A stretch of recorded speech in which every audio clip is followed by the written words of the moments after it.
Halo, bapak-bapak, ibu-ibu sekalian dimanapun berada. Apa kabarnya hari ini? Semoga selalu sehat walafiat dan dilancarkan segala rezekinya ya. Lagi pada santai di rumah sambil ngopi. Atau mungkin lagi istirahat di tempat kerja nih? Coba dong, tulis di kolom komentar. Bapak sama ibu lagi nonton cerita ini dari kota mana aja. Saya senang sekali bisa menyapa semuanya.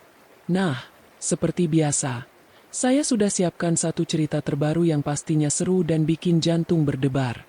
Ceritanya ini tentang seorang istri yang baru saja pindah ke rumah baru suaminya.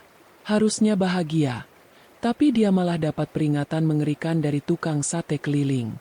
Katanya, dia harus segera pergi sebelum suaminya pulang. Wah, kira-kira apa ya yang disembunyikan sang suami sampai bikin tukang sate panik begitu? Sebelum kita bongkar rahasianya, saya minta dukungannya dulu ya, Bu, Pak, biar saya makin semangat cari cerita seru lainnya. Caranya gampang banget, cukup tekan tombol like jempol ke atas itu. Dan yang paling penting, pastikan tombol subscribe yang warna merah itu sudah dipencet. Jangan lupa nyalakan juga loncengnya, biar Bapak dan Ibu jadi yang pertama tahu kalau ada cerita baru. Sudah di-subscribe? Terima kasih banyak. Kalau begitu, kita langsung mulai saja ceritanya. Langit senja memerah saga di ufuk barat, melemparkan bayang-bayang panjang pepohonan rindang di halaman sebuah rumah megah yang berdiri angkuh. Kania, seorang wanita muda dengan mata berbinar penuh harap, berdiri terpaku di depan pintu utama yang menjulang tinggi.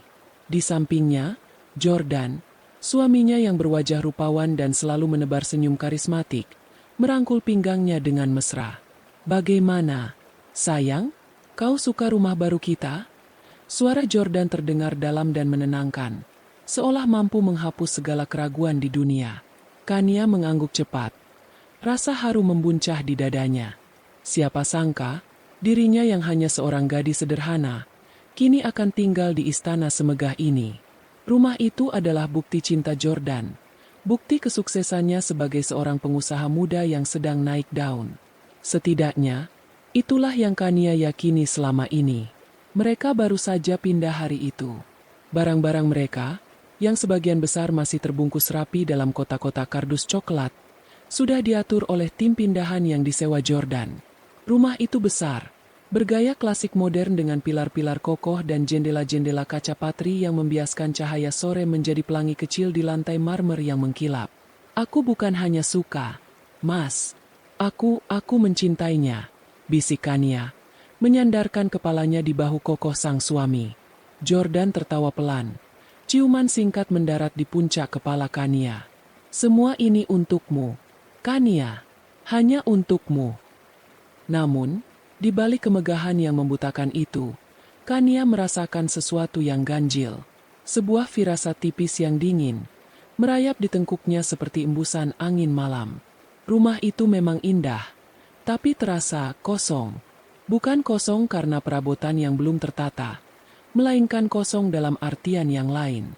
Hawa di dalamnya terasa berat dan sedikit pengap, meskipun sistem pendingin udara berteknologi terbaru bekerja dengan sempurna. Selain itu, lokasi rumah ini sedikit terpencil.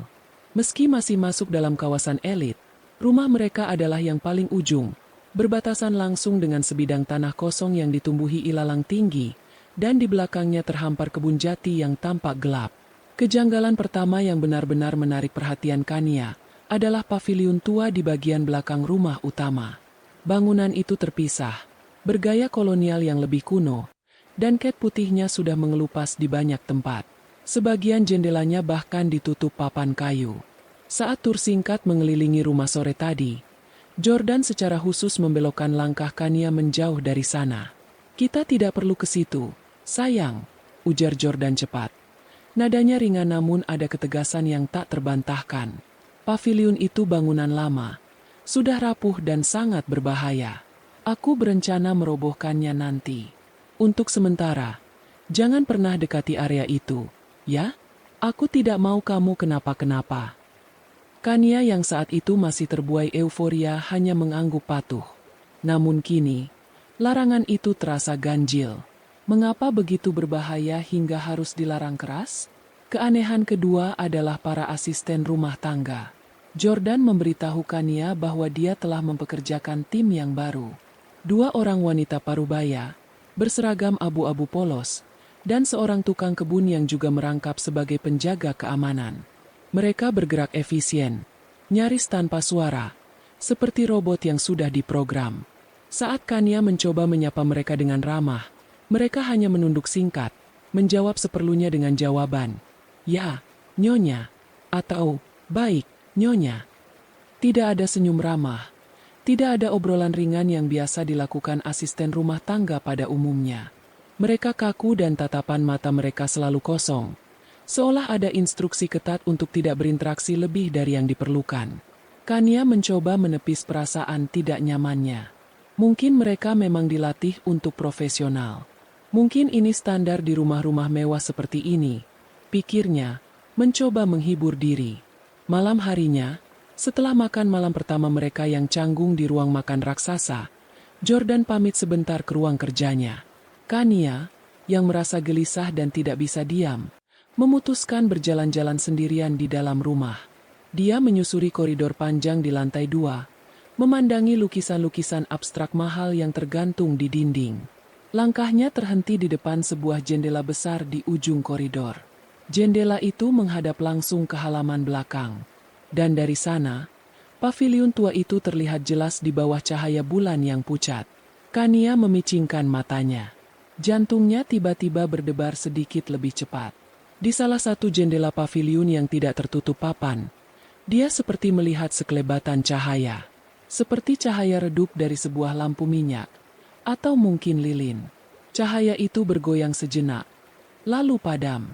Kania menahan napas. "Mas Jordan bilang rapuh dan kosong," gumamnya pelan. Lalu, cahaya apa tadi? Mungkinkah hanya pantulan cahaya bulan pada kaca yang kotor? Kania mencoba meyakinkan dirinya sendiri bahwa itu hanya imajinasinya. Dia pasti kelelahan setelah seharian penuh berkemas dan pindah. Dia berbalik, hendak kembali ke kamar tidur mereka yang luas. Namun, saat itulah dia mendengar suara. Sangat pelan, nyaris tak terdengar. Seperti suara langkah kaki diseret di lantai kayu. Suara itu berasal dari luar, dari arah paviliun. Kania membeku di tempat. Bulu kuduknya meremang. Dia memberanikan diri untuk melihat keluar jendela sekali lagi. Tidak ada apa-apa. Hanya kegelapan dan siluet bangunan tua yang tampak menyeramkan di bawah sinar rembulan. "Kania, kamu sedang apa di situ?" Suara Jordan yang tiba-tiba terdengar dari belakang membuatnya tersentak kaget. Kania berbalik cepat. Tangannya memegang dada. "Mas, kamu mengagetkanku." Jordan tersenyum, meski senyum itu tidak mencapai matanya. "Maaf, sayang. Aku lihat kamu melamun menghadap ke paviliun itu. Sudah kubilang, jangan terlalu dipikirkan. Tempat itu hanya akan memberimu mimpi buruk." Jordan melangkah mendekat, merangkul bahu Kania dan mengajaknya menjauh dari jendela. "Ayo, lebih baik kita istirahat. Besok hari yang panjang." Kania membiarkan dirinya digiring oleh Jordan. Namun, saat mereka berjalan menyusuri koridor, Kania tidak bisa menahan diri untuk tidak menoleh ke belakang, ke arah jendela besar itu. Dan tepat sebelum mereka berbelok, Kania bersumpah dia melihatnya lagi. Bukan cahaya, tapi sesuatu yang lain. Di jendela paviliun yang sama, untuk sepersekian detik, dia melihat bayangan wajah. Pucat, kuyu, dengan mata yang tampak kosong menatap lurus ke arahnya. Kania memejamkan matanya erat-erat, lalu membukanya lagi. Bayangan itu sudah hilang. Kania mulai gemetar. Ini bukan sekadar rumah impian. Gria megah milik suaminya ini menyimpan sebuah rahasia kelam. Dan Kania merasa dirinya baru saja melangkah masuk ke dalam sangkar emas yang penuh misteri. Beberapa hari telah berlalu sejak Kania pindah. Namun, tidur Kania tidak pernah benar-benar nyenyak. Bayangan wajah pucat di jendela paviliun tua itu terus menghantuinya, menyelinap ke dalam mimpinya, membuatnya terbangun dengan keringat dingin di tengah malam. Setiap kali Jordan memeluknya, menanyakan apa yang membuatnya gelisah, Kania hanya menggeleng pelan. Dia tidak tahu harus berkata apa. Haruskah dia menceritakan apa yang dia lihat? Haruskah dia menuduh suaminya sendiri menyembunyikan sesuatu? Padahal Jordan baru saja memberinya kehidupan yang bagaikan dongeng? Kania takut dianggap berhalusinasi. Takut dianggap tidak bersyukur. Jadi, dia memilih diam. Menyimpan kegelisahan itu rapat-rapat di dalam hatinya. Membiarkannya tumbuh menjadi kecurigaan yang samar. Siang itu, matahari bersinar terik. Membuat udara di dalam rumah mewah itu terasa gerah meski pendingin udara bekerja. Jordan sudah berangkat ke kantor sejak pagi, seperti biasa, dengan setelan mahal dan senyum sempurna. Ibu Lara, sang ibu mertua, juga sedang tidak ada di rumah. Katanya ada pertemuan arisan dengan sosialita ibu kota. Kania merasa sendirian. Benar-benar sendirian. Para asisten rumah tangga berseragam abu-abu itu bergerak seperti bayangan. Mereka membersihkan rumah tanpa suara, menyiapkan makan siang untuk Kania dalam diam, dan segera menghilang ke area servis seolah tak ingin terlihat. Kehadiran mereka justru semakin menambah aura dingin dan asing di rumah besar itu. Merasa butuh udara segar, Kania memutuskan untuk berjalan-jalan di taman depan. Taman itu dirawat dengan sangat baik. Rumputnya hijau seperti permadani, dan bunga-bunga mawar impor bermekaran dengan warna-warna cerah. Jordan bilang, dia khusus meminta tukang kebun menanam mawar merah kesukaan Kania. Namun, ironisnya, Kania tidak bisa menikmati keindahan itu. Hatinya terlalu resah. Dia berjalan pelan di atas setapak batu. Jemarinya tanpa sadar meremas-remas gaun rumahannya. Pikirannya kembali melayang ke paviliun di belakang sana. Terlarang dan misterius. Saat itulah, sebuah suara yang sangat tidak terduga memecah keheningan komplek elit itu. Tuk tuk tuk. Disusul dengan aroma asap bakaran sate yang khas, gurih dan sedikit manis, terbawa angin sore. Kania tertegun. Seorang tukang sate keliling di perumahan semewah ini? Seingatnya, satpam di gerbang depan sangat ketat menyeleksi siapa saja yang boleh masuk. Namun, mendengar suara dan aroma yang mengingatkannya pada kehidupan lamanya yang sederhana itu, Kania merasakan sedikit kehangatan. Dia melangkah mendekati gerbang besi tempa yang tinggi menjulang, sekadar ingin tahu. Benar saja, sebuah gerobak sate sederhana berwarna coklat kusam terlihat didorong oleh seorang pria paruh baya. Pria itu, Pak Burhan, tampak kelelahan. Keringat membasahi kemeja batiknya yang sudah pudar. Dia mendorong gerobaknya dengan langkah gontai, seolah mencari pembeli yang tak kunjung datang. Kania hampir saja memanggilnya, berniat membeli beberapa tusuk sate untuk mengobati rasa rindunya pada jajanan pinggir jalan. Namun, langkah Pak Burhan terhenti, tepat di depan gerbang rumah Kania. Dia tidak sedang melihat ke arah Kania. Matanya terpaku pada rumah megah itu. Wajahnya yang semula hanya lelah, kini berubah drastis. Ada ekspresi duka yang mendalam, kemarahan yang tertahan, dan ketakutan. Kania mengernyit, merasa aneh. Pria itu menatap rumahnya seolah sedang melihat sebuah pemandangan yang mengerikan. Lalu, mata Pak Burhan beralih, dan matanya bertemu pandang dengan Kania. Detik itu juga, wajah Pak Burhan berubah pucat pasi, lebih pucat dari kapur. Matanya membelalak ngeri, seolah baru saja melihat hantu. Dia mundur selangkah, hampir melepaskan pegangan gerobaknya. Kania, yang bingung dengan reaksi berlebihan itu, membuka mulut hendak bertanya. "Pak, Bapak tidak apa-apa?" Pak Burhan tidak menjawab. Dengan gerakan panik, dia berlari kecil ke arah gerbang, mencengkeram tali besi itu dengan kedua tangannya yang gemetar. Wajahnya kini penuh dengan kepanikan yang putus asa. Dia menatap Kania dengan mata memohon. "Mbak." Suaranya berdesis pelan, nyaris tak terdengar. "Mbak, penghuni baru di rumah ini, ya?" Kania mengangguk ragu. "Iya, Pak, saya baru pindah. Ada apa ya?" "Mbak harus pergi," desis Pak Burhan. Suaranya syarat dengan urgensi.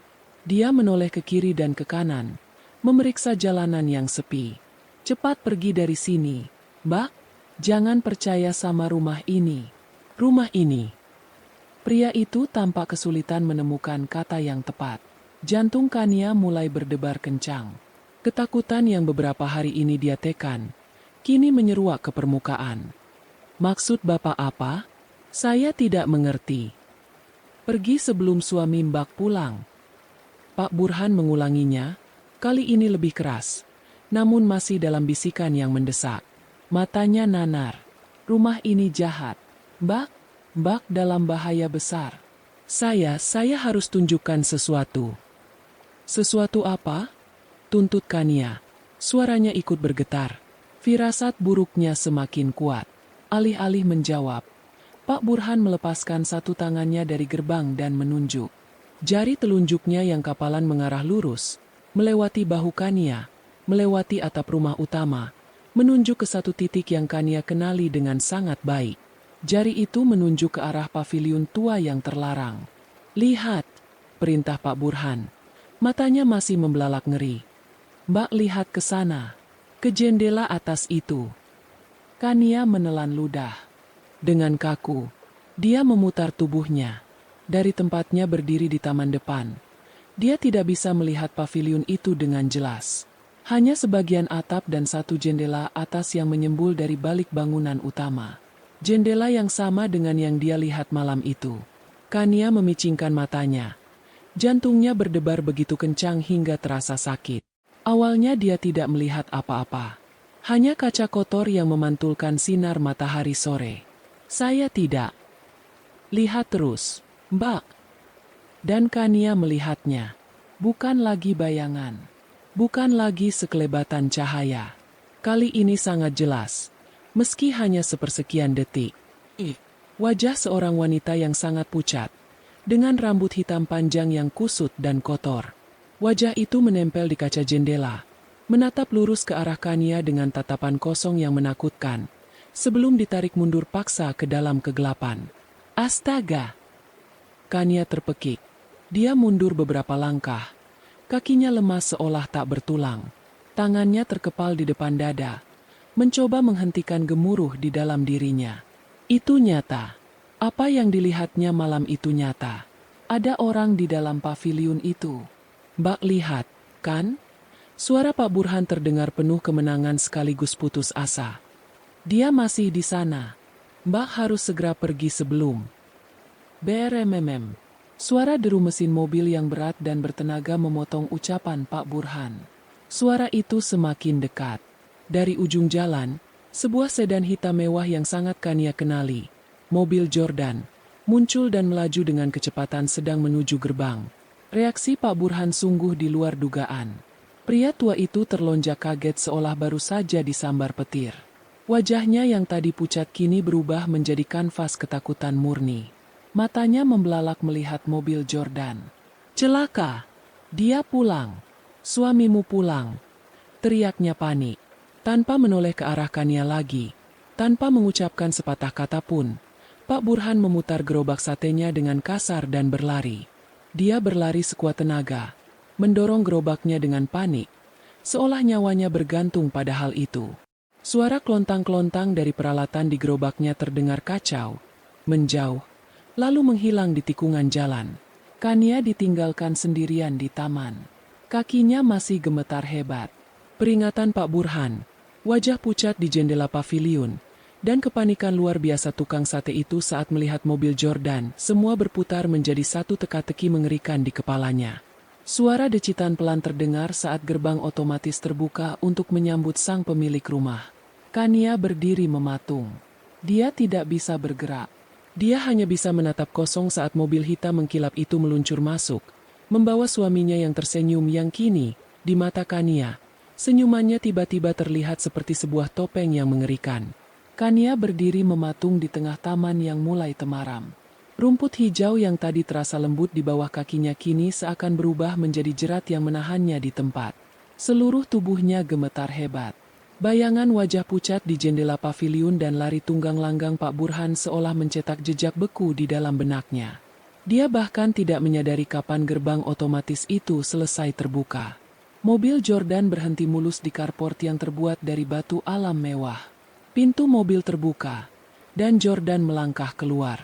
Dia melepaskan kacamata hitam bermereknya, menyelipkannya di saku kemeja.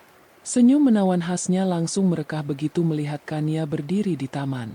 Namun, senyum itu sedikit memudar saat dia semakin dekat dan menyadari kondisi istrinya.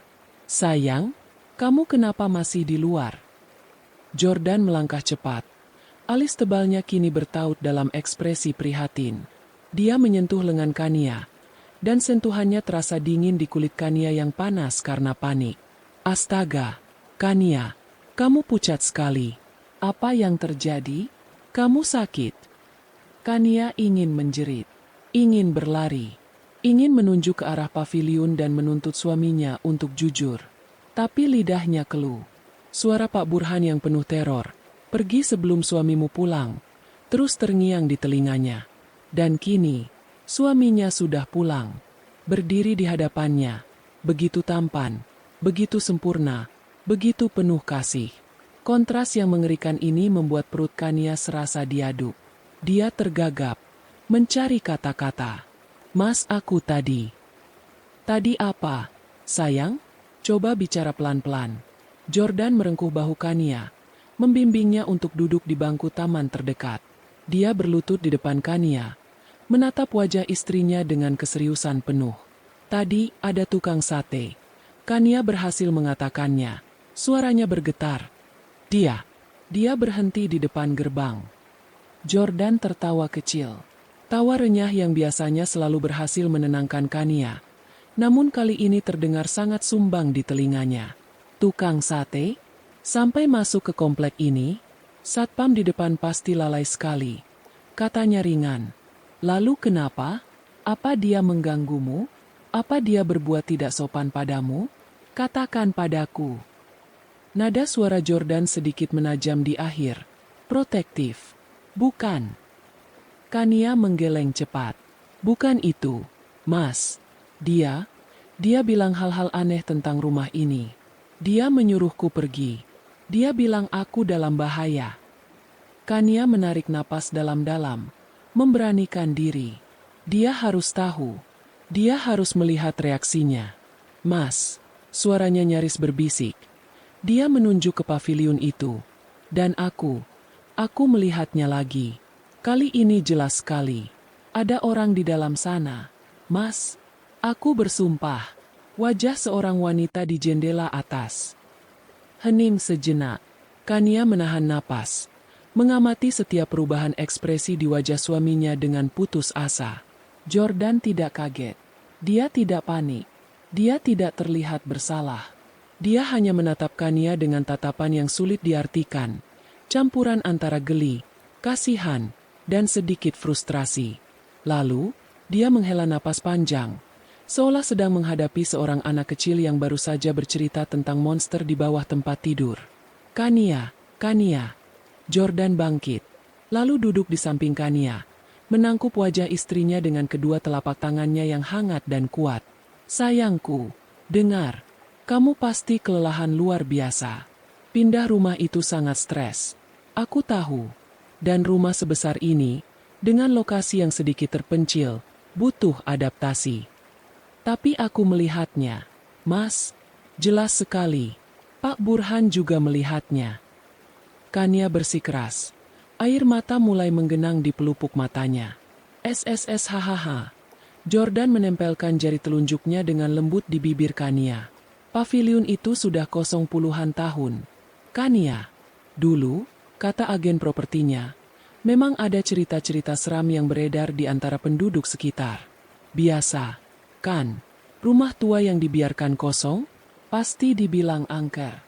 Mungkin yang kamu lihat itu hanya ilusi optik, pantulan cahaya matahari sore di kaca yang kotor, atau ya, penunggunya." Jordan mencoba terkekeh, berusaha mengubah suasana tegang itu menjadi sebuah lelucon ringan. Dia melanjutkan, suaranya kini penuh bujukan. "Dan soal tukang sate itu, siapa namanya? Pak Burhan? Mungkin dia salah satu penduduk lokal yang suka mengarang cerita untuk menakut-nakuti penghuni baru. Atau mungkin dia sedikit tidak waras.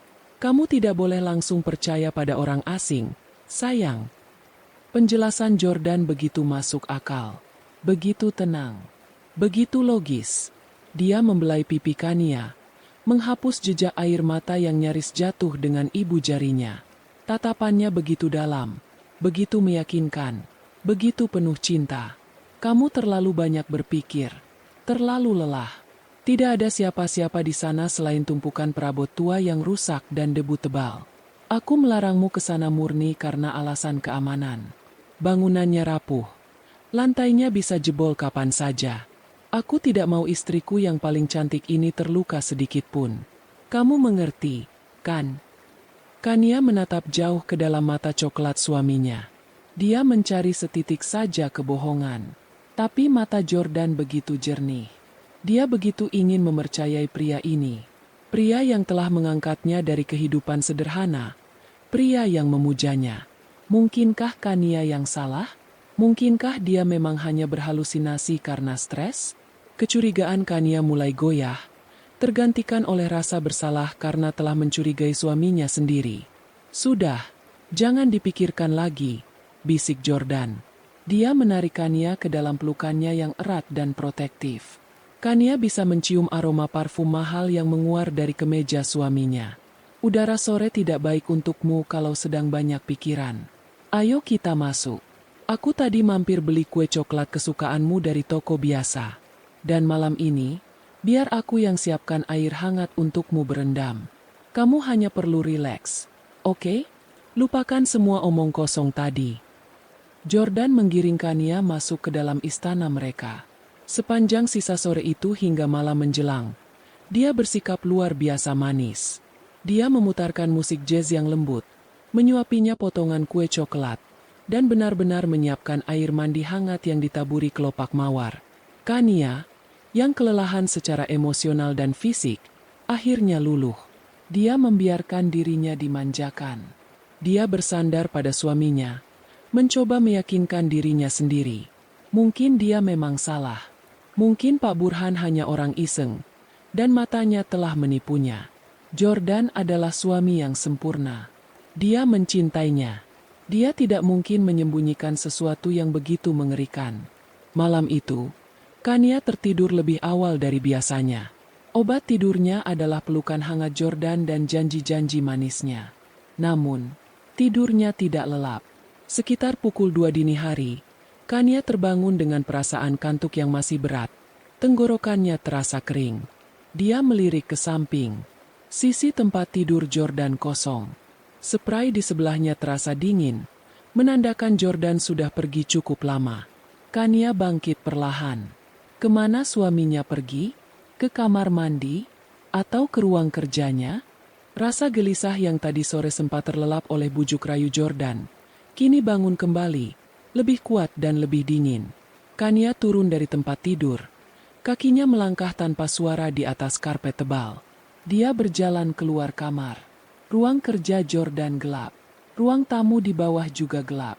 Dengan jantung yang mulai berdebar tak karuan, Kania berjalan ke jendela besar di ujung koridor lantai 2. Jendela yang sama tempat dia melihat bayangan wajah itu. Jendela yang menghadap langsung ke halaman belakang. Dari sana, dia melihat ke bawah. Paviliun tua itu berdiri dalam kegelapan yang pekat. Tampak seperti monster yang sedang tertidur. Namun, ada satu sumber cahaya yang bergerak. Cahaya redup dari sebuah senter kecil. Dan sosok yang memegang senter itu adalah Jordan, suaminya. Kania menutup mulutnya dengan kedua tangan agar tidak menjerit. Jordan, yang hanya mengenakan kaos oblong dan celana piyama, tidak sedang memeriksa paviliun dari luar. Dia sedang berada tepat di depan gerbang besi kecil berkarat yang menjadi satu-satunya akses masuk ke area paviliun. Gerbang yang kata Jordan sudah digembok lama dan kuncinya entah di mana. Kania memicingkan matanya, berusaha melihat lebih jelas dalam kegelapan. Jordan tampak sibuk melakukan sesuatu di gerbang itu.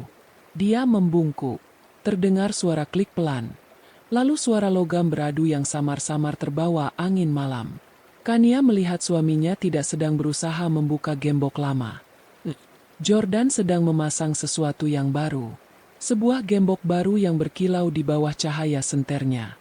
Gembok itu terlihat jauh lebih besar, lebih tebal, dan lebih kokoh daripada gembok berkarat yang Kania ingat sebelumnya.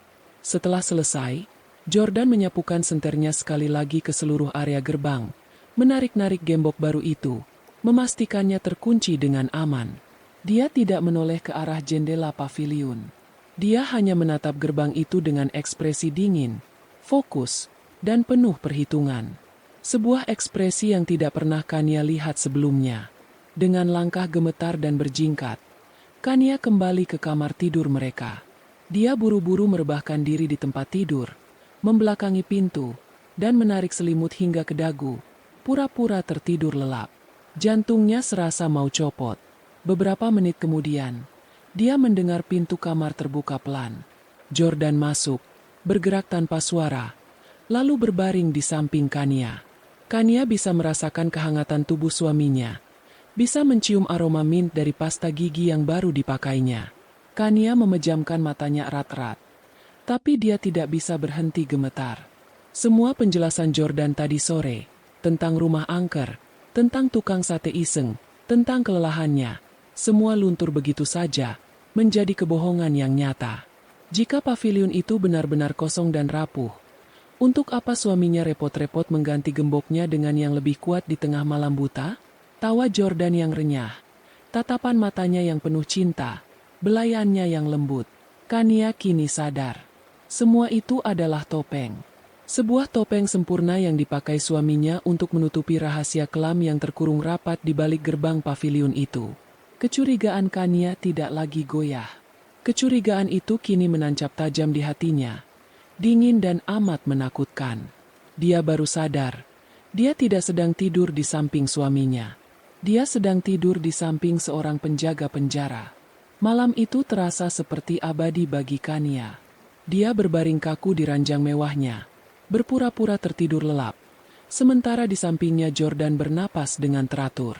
Setiap tarikan napas suaminya terdengar seperti desisan ular di telinga Kania. Kehangatan tubuh pria itu, yang dulu selalu memberinya rasa aman, kini terasa seperti bara api yang mengancam. Dia memejamkan mata erat-erat. Namun bayangan Jordan yang memasang gembok baru di gerbang paviliun itu terpatri jelas di balik kelopak matanya. Sebuah gembok besar yang mengunci rapat sebuah rahasia. Sebuah rahasia yang melibatkan seorang wanita pucat di jendela. Kania tahu, mulai detik ini, hidupnya telah berubah. Dia tidak lagi bisa menjadi istri naif yang terbuai kemewahan. Dia kini adalah seorang sandera, sama seperti wanita di paviliun itu. Hanya saja sangkarnya jauh lebih besar dan lebih indah. Paginya, Kania harus mengerahkan seluruh sisa tenaganya untuk memakai topengnya sendiri. Saat Jordan terbangun dan memberinya ciuman selamat pagi, Kania membalasnya dengan senyum kaku yang dia harap terlihat alami. "Tidurmu nyenyak, sayang?" tanya Jordan, suaranya serak dan mesra. Jantung Kania serasa diremas. "Kebohongan. Jauh lebih nyenyak, Mas," jawab Kania. Suaranya dibuat serelaks mungkin. "Kamu benar. Aku sepertinya memang hanya terlalu lelah dan stres kemarin." Jordan tersenyum puas. Senyum seorang pria yang merasa memegang kendali penuh. "Syukurlah. Aku tidak suka melihatmu cemas. Hari ini coba bersantai. Ya, nikmati rumah baru kita." Saat sarapan di meja makan yang panjangnya terasa konyol hanya untuk mereka berdua, Kania mengamati dua asisten rumah tangga berseragam abu-abu itu dengan cara yang baru. Dulu dia hanya menganggap mereka kaku dan profesional. Kini, dia melihat mereka sebagai bagian dari konspirasi. Mata mereka yang selalu menunduk, gerakan mereka yang efisien tanpa suara, mereka adalah para penjaga penjara. Apakah mereka tahu apa yang ada di paviliun itu? Tentu saja mereka tahu. Kepanikan Pak Burhan kini terasa 100 kali lebih beralasan. Begitu deru mobil Jordan yang menjauh dari gerbang depan menghilang, topeng Kania luruh seketika.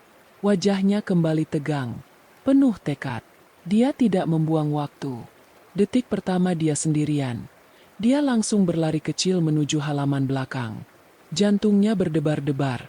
Takut jika tiba-tiba Jordan kembali karena melupakan sesuatu. Tapi rumah itu sunyi senyap. Dia sampai di depan gerbang besi kecil yang menuju ke paviliun.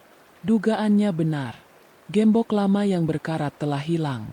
Sebagai gantinya, tergantung sebuah gembok baja baru yang besar dan berkilau, masih tampak asing di antara besi-besi tua yang mulai keropos. Gembok itu terlihat sangat kuat. Kania mencengkeramnya. Besi itu terasa dingin di telapak tangannya yang berkeringat. Dia menariknya sekuat tenaga, mengguncang-guncang gerbang itu. Sia-sia. Gerbang itu terkunci rapat, kokoh, dan tak tertembus. Dia mengedarkan pandangannya ke sekeliling. Tembok yang mengelilingi paviliun itu tinggi, sekitar 3 meter, dengan pecahan kaca di atasnya. Tidak ada jalan masuk lain. Frustrasi dan takut, Kania mundur perlahan. Dia tidak bisa masuk, tapi dia harus tahu lebih banyak. Dia teringat sesuatu. Peringatan Pak Burhan. Wajah di jendela. Dia harus mengawasi tempat itu. Dia kembali masuk ke dalam rumah, menaiki tangga menuju koridor lantai 2. Dia berhenti di jendela besar di ujung koridor. Tempat favorit barunya yang ironis, memberinya pemandangan terbaik ke arah paviliun neraka itu. Dia menarik sebuah kursi kecil dari salah satu sudut ruangan, menempatkannya di dekat jendela, sedikit tersembunyi di balik tirai vitrase tipis. Dan dia menunggu. Menit berganti jam. Rumah itu tetap sunyi. Dari jendela, paviliun itu tampak mati. Tak ada suara, tak ada gerakan. Kania mulai ragu. Mungkinkah dia benar-benar salah? Mungkinkah Jordan hanya paranoid soal keamanan bangunan rapuh itu? Wajah pucat itu terlalu nyata. Kepanikan Pak Burhan terlalu nyata. Tepat pukul 11 siang, penantiannya membuahkan hasil. Kania menegakkan punggungnya. Pintu dapur di lantai bawah yang mengarah ke halaman belakang terbuka. Salah satu asisten rumah tangga berseragam abu-abu, yang Kania ingat bernama Bei Sumi, atau Bei Narti, Jordan tidak pernah mengenalkan mereka dengan benar. Keluar. Wanita parubaya itu tidak membawa alat pembersih. Dia membawa sebuah nampan berbahan stainless steel, yang ditutup dengan tudung saji kecil. Jantung Kania serasa berhenti berdetak. Asisten itu berjalan dengan langkah cepat, tidak menoleh ke kiri atau ke kanan, lurus menuju gerbang paviliun. Kania menahan napas. Dia mengamati setiap gerakan wanita itu. Asisten itu tidak memiliki kunci. Dia tidak berusaha membuka gembok baja yang baru itu. Dia berhenti tepat di depan gerbang, membungkuk, dan meletakkan nampan itu di tanah, tepat di celah sempit di bawah gerbang. Celah yang terlalu kecil untuk dilewati manusia, tapi cukup untuk sebuah nampan. Setelah meletakkan nampan itu, wanita itu melakukan sesuatu yang membuat darah Kania berdesir. Dia mengetuk gerbang besi itu 2 kali dengan buku jarinya. Tuk, tuk. Suara pelan yang terdengar tegas. Selesai mengetuk, dia langsung berbalik badan dan berjalan cepat kembali masuk ke dapur. Secepat dia datang, tanpa menoleh ke belakang sedikit pun. Seolah-olah dia baru saja meletakkan sesajen untuk makhluk tak kasat mata. Kania terpaku di jendela. Matanya tak berkedip menatap nampan itu. Dia menunggu. 1 menit, 2 menit. Hening. Lalu, dia melihatnya. Gerakan. Dari balik gerbang besi yang rapat, dari celah gelap di bawahnya, sebuah tangan terjulur keluar. Tangan itu kurus kering, kulitnya pucat seperti porselen, nyaris putih kebiruan. Kuku-kukunya panjang dan kotor. Tangan itu gemetar, seolah kedinginan atau kelaparan, meraih nampan itu dengan gerakan cepat namun kikuk. Tangan itu menarik nampan itu masuk ke dalam kegelapan paviliun, hingga lenyap tak bersisa. Kania menutup mulutnya dengan kedua tangan, menahan pekikan ngeri yang mendesak keluar dari tenggorokannya. Air matanya luruh seketika. Itu nyata. Semua ketakutannya nyata. Ada seseorang di dalam sana. Seorang wanita. Dan dia diperlakukan seperti seekor binatang. Diberi makan melalui celah di bawah gerbang. Suaminya, Jordan, pria yang tidur di sampingnya setiap malam, pria yang menciumnya pagi tadi, adalah monster yang tega melakukan ini. Gemetar hebat. Kania menjauh dari jendela. Dia berlari ke kamarnya, mengunci pintu dari dalam. Dia bersandar di pintu, tubuhnya luruh ke lantai. Dia menangis tanpa suara, menangis karena takut, menangis karena marah, menangis karena jijik pada kebohongan yang telah dia jalani. Dia tidak aman di rumah ini. Jordan adalah penjaga penjaranya, dan para asisten rumah tangga adalah sipirnya. Dia sendirian. Tidak ada yang bisa dia percaya di dalam istana terkutuk ini. Tiba-tiba, sebuah wajah terlintas di benaknya. Wajah tua yang penuh ketakutan dan kepanikan. Wajah Pak Burhan. Pergi dari sini. Saya harus tunjukkan sesuatu. Pria itu tahu. Dia tahu lebih banyak dari yang dia katakan. Dia satu-satunya orang di dunia ini yang mencoba memperingatkannya. Jordan dan para penjaganya menguasai rumah ini. Tapi mereka tidak menguasai dunia di luar gerbang. Kania menghapus air matanya dengan kasar. Rasa takutnya belum hilang. Tapi kini ada sesuatu yang baru tumbuh di sampingnya. Sebuah tekad yang dingin dan membara. Dia tidak bisa lari begitu saja. Dia tidak tahu harus lari kemana. Dan Jordan pasti akan menemukannya. Dia juga tidak bisa membiarkan wanita malang di paviliun itu. Dia harus mencari tahu apa yang sebenarnya terjadi. Dan untuk melakukan itu, dia butuh sekutu. Dia harus menemukan Pak Burhan. Dia tidak tahu di mana pria itu mangkal. Dia hanya tahu pria itu berkeliling. Kania harus keluar dari rumah ini. Dia harus mencari alasan yang masuk akal untuk keluar rumah sendirian, tanpa pengawasan. Aku ingin ke salon. Atau, aku ingin membeli buku. Sesuatu yang normal. Sesuatu yang tidak akan dicurigai Jordan. Dia harus menyusun rencana. Mulai hari ini, investigasi diam-diamnya telah resmi dimulai. Keesokan paginya, Kania bangun dengan satu tekad yang membara, begitu kuat hingga berhasil menekan rasa takutnya yang melumpuhkan. Dia harus keluar dari rumah ini. Dia harus menemukan Pak Burhan. Dia memaksakan dirinya menjalani ritual pagi seperti biasa, sarapan bersama Jordan, mendengarkan rencana kerja suaminya hari itu dengan senyum palsu yang menempel erat di bibirnya. Setiap kali Jordan menyentuhnya, Kania harus menahan diri untuk tidak tersentak jijik. Dia kini melihat noda darah imajiner di tangan kokoh yang semalam membelainya itu. Aku mungkin agak sore hari ini. Sayang, ada pertemuan penting dengan investor, kata Jordan, merapikan dasinya. Baik, Mas, hati-hati di jalan, jawab Kania. Suaranya terdengar patuh dan lembut. Begitu mobil Jordan menghilang di balik gerbang, Kania segera beraksi. Dia berganti pakaian, memilih blus sederhana dan celana panjang. Dia harus terlihat biasa, tidak mencolok. Dia mengambil tas tangannya dan kunci mobil, sebuah sedan mewah hadiah pernikahan mereka. Dia berjalan ke ruang tengah, di mana salah satu asisten rumah tangga berseragam abu-abu sedang mengelap perabotan tanpa suara. "Bi," panggil Kania. Suaranya dia buat setenang mungkin. "Saya mau keluar sebentar. Mau ke salon di mal depan. Sekalian cari beberapa keperluan pribadi." Asisten itu, Bei Sumi, berhenti bekerja. Dia menatap Kania. Tatapannya datar dan dingin seperti biasa. "Perlu saya siapkan sopir, Nyonya?" tanyanya. Nada suaranya sopan. Namun Kania merasakan ada nada interogasi di baliknya. Mereka adalah penjaganya. "Tidak perlu, Bei. Saya mau menyetir sendiri. Lagi ingin cari angin," jawab Kania tegas. Terjadi jeda sepersekian detik. Bei Sumi tampak ragu. "Tapi, Tuan Jordan berpesan agar Nyonya tidak menyetir sendiri dulu. Katanya Nyonya belum terbiasa dengan area ini." "Saya hanya ke mal terdekat, Bei. Bukan keluar kota," potong Kania. Kali ini menggunakan nada, Nyonya besar, yang belum pernah dia gunakan sebelumnya. "Tolong jangan buat saya terlambat." Bei Sumi sedikit terkejut dengan nada bicara Kania. Namun dia akhirnya menunduk. "Baik, Nyonya." Kania berjalan cepat keluar rumah. Tangannya gemetar hebat saat memasukkan kunci ke lubang kontak mobil. Mesin menyala halus. Saat mobilnya meluncur melewati gerbang otomatis, dia melirik ke pos satpam. Satpam itu menatapnya. Lalu Kania melihatnya mengangkat gagang telepon. Melapor.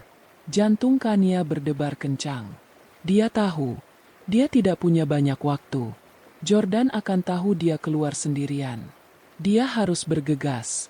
Begitu keluar dari komplek mewah itu, Kania memacu mobilnya, bukan ke arah mal, tapi ke arah sebaliknya. Ke arah permukiman penduduk yang lebih padat. Tempat di mana dia melihat Pak Burhan menghilang tempo hari. Dia mengemudi pelan. Matanya awas menyapu setiap sudut jalan. Di mana dia bisa menemukan seorang tukang sate keliling? Mereka bergerak. Mereka tidak diam di satu tempat. Dia berputar-putar di jalanan yang sama selama hampir 1 jam.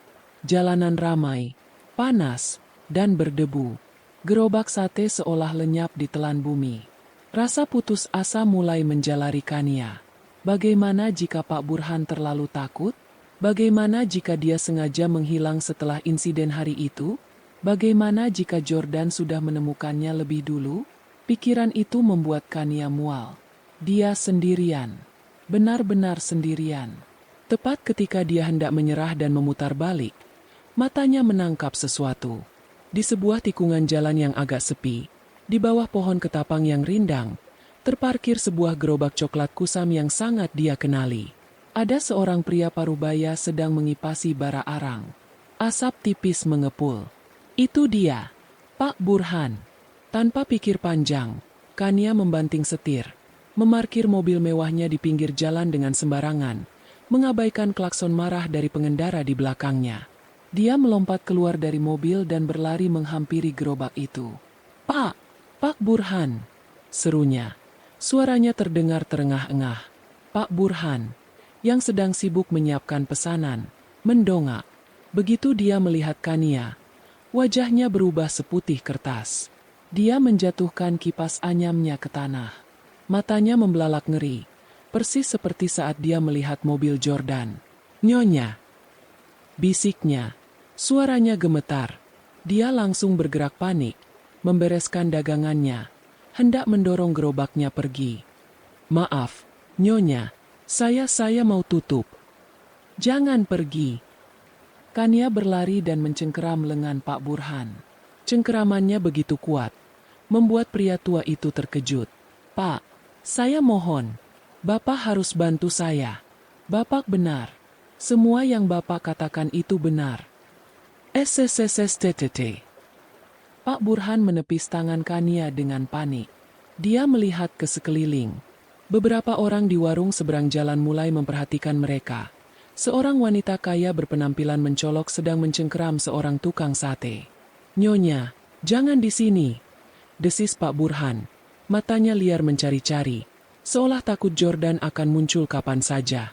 "Nyonya harus pergi. Nyonya membahayakan saya, dan membahayakan diri Nyonya sendiri. Saya tidak tahu apa-apa." Dia mencoba mendorong gerobaknya, tapi Kania menghalangi jalannya.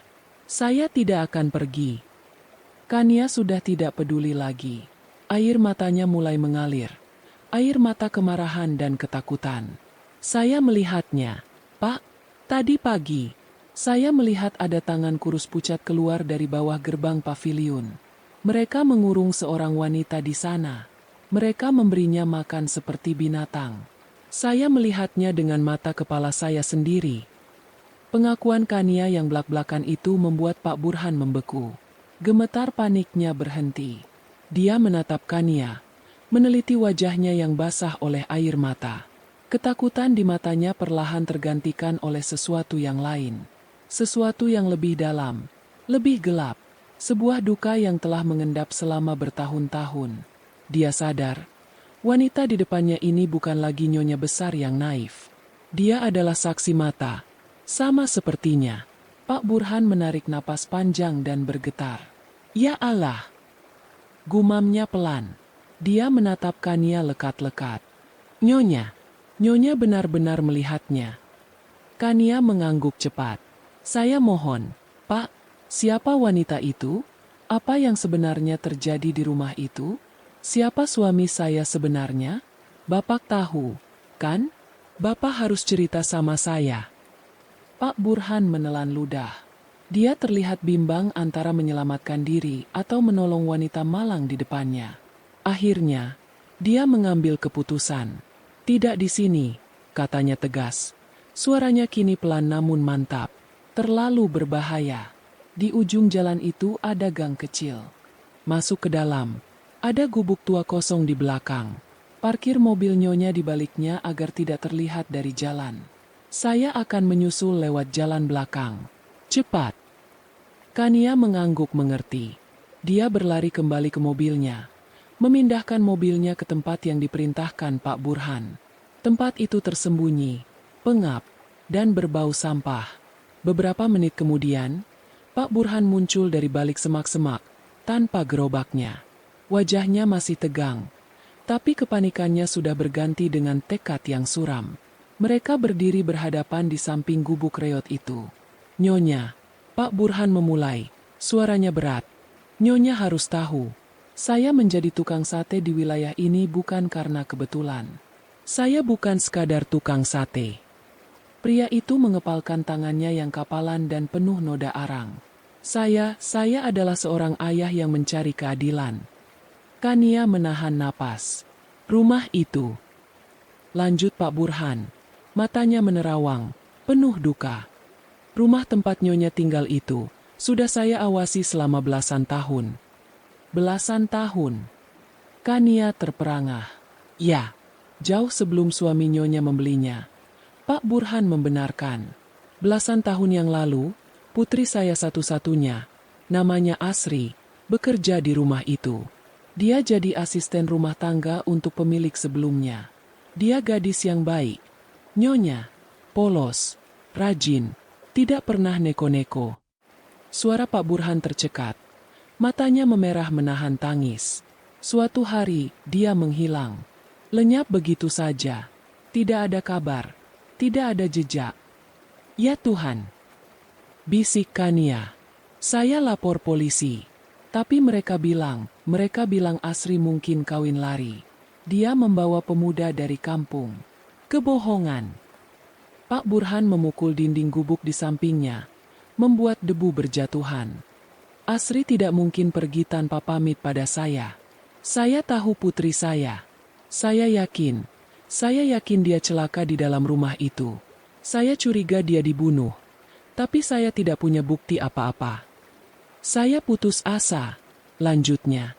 "Saya jual sawah saya satu-satunya di kampung. Saya pindah ke sini. Saya beli gerobak sate ini. Saya sengaja memilih rute keliling di sekitar komplek itu, setiap hari, selama belasan tahun. Hanya agar saya bisa terus mengawasi rumah itu. Saya berharap suatu hari nanti saya menemukan petunjuk. Tapi rumah itu berganti pemilik beberapa kali, dan tetap diam." Pak Burhan menatap Kania dengan tajam. Matanya kini berkilat marah. "Sampai akhirnya suami Nyonya yang membelinya. Awalnya biasa saja. Sampai beberapa bulan lalu, saya melihatnya. Wajah pucat di jendela paviliun itu. Wajah yang sama tertekannya. Sama putus asanya. Saya tidak tahu siapa wanita itu, Nyonya. Tapi saat itu saya tahu sejarah kelam rumah itu sedang terulang. Iblis yang dulu mengambil putri saya, kini telah kembali dalam wujud yang baru. Saat saya melihat Nyonya hari itu, saya seperti melihat Asri, masih muda, penuh harap, masuk ke dalam sarang penjahat yang sama. Makanya saya panik. Saya takut Nyonya akan bernasib sama dengan putri saya. Suami Nyonya, Tuan Jordan, dia mungkin terlihat sempurna. Tapi di balik itu semua, dia terlibat dalam sesuatu yang sangat kelam. Rumah itu bukan sekadar rumah mewah, Nyonya. Itu adalah kuburan." Kania mengemudikan mobilnya kembali ke rumah dengan perasaan hancur lebur. Kisah tragis Pak Burhan tentang putrinya, Asri, berdengung di telinganya seperti lolongan duka yang tak berkesudahan. Rumah itu adalah kuburan. Kalimat itu menusuk jantungnya. Lagi dan lagi. Dia kini tahu bahwa kengerian yang dia rasakan bukanlah ilusi. Kengerian itu nyata, berakar dalam, dan telah menelan korban jauh sebelum dia datang. Dia memarkir mobilnya di garasi yang luas, di samping mobil sport Jordan. Tangan Kania gemetar hebat saat mematikan mesin. Dia duduk terdiam selama beberapa menit, mencoba mengendalikan napasnya, mencoba memasang kembali topeng istri naif yang harus dia kenakan di dalam sangkar emasnya. Dia memeriksa ponselnya. Tidak ada panggilan tak terjawab dari Jordan. Dia sangat yakin satpam di gerbang depan, atau mungkin Beisumi, sudah melaporkan kepergiannya yang mendadak. Mungkinkah Jordan terlalu sibuk untuk peduli? Atau mungkinkah ini adalah bagian dari sebuah jebakan? Dia melangkah masuk ke dalam rumah. Sunyi. Terlalu sunyi. Para asisten rumah tangga berseragam abu-abu tidak terlihat dimanapun. "Bi?" panggil Kania pelan. Suaranya menggema di lobi yang berlapis marmer. "Nyonya sudah ditunggu di ruang keluarga."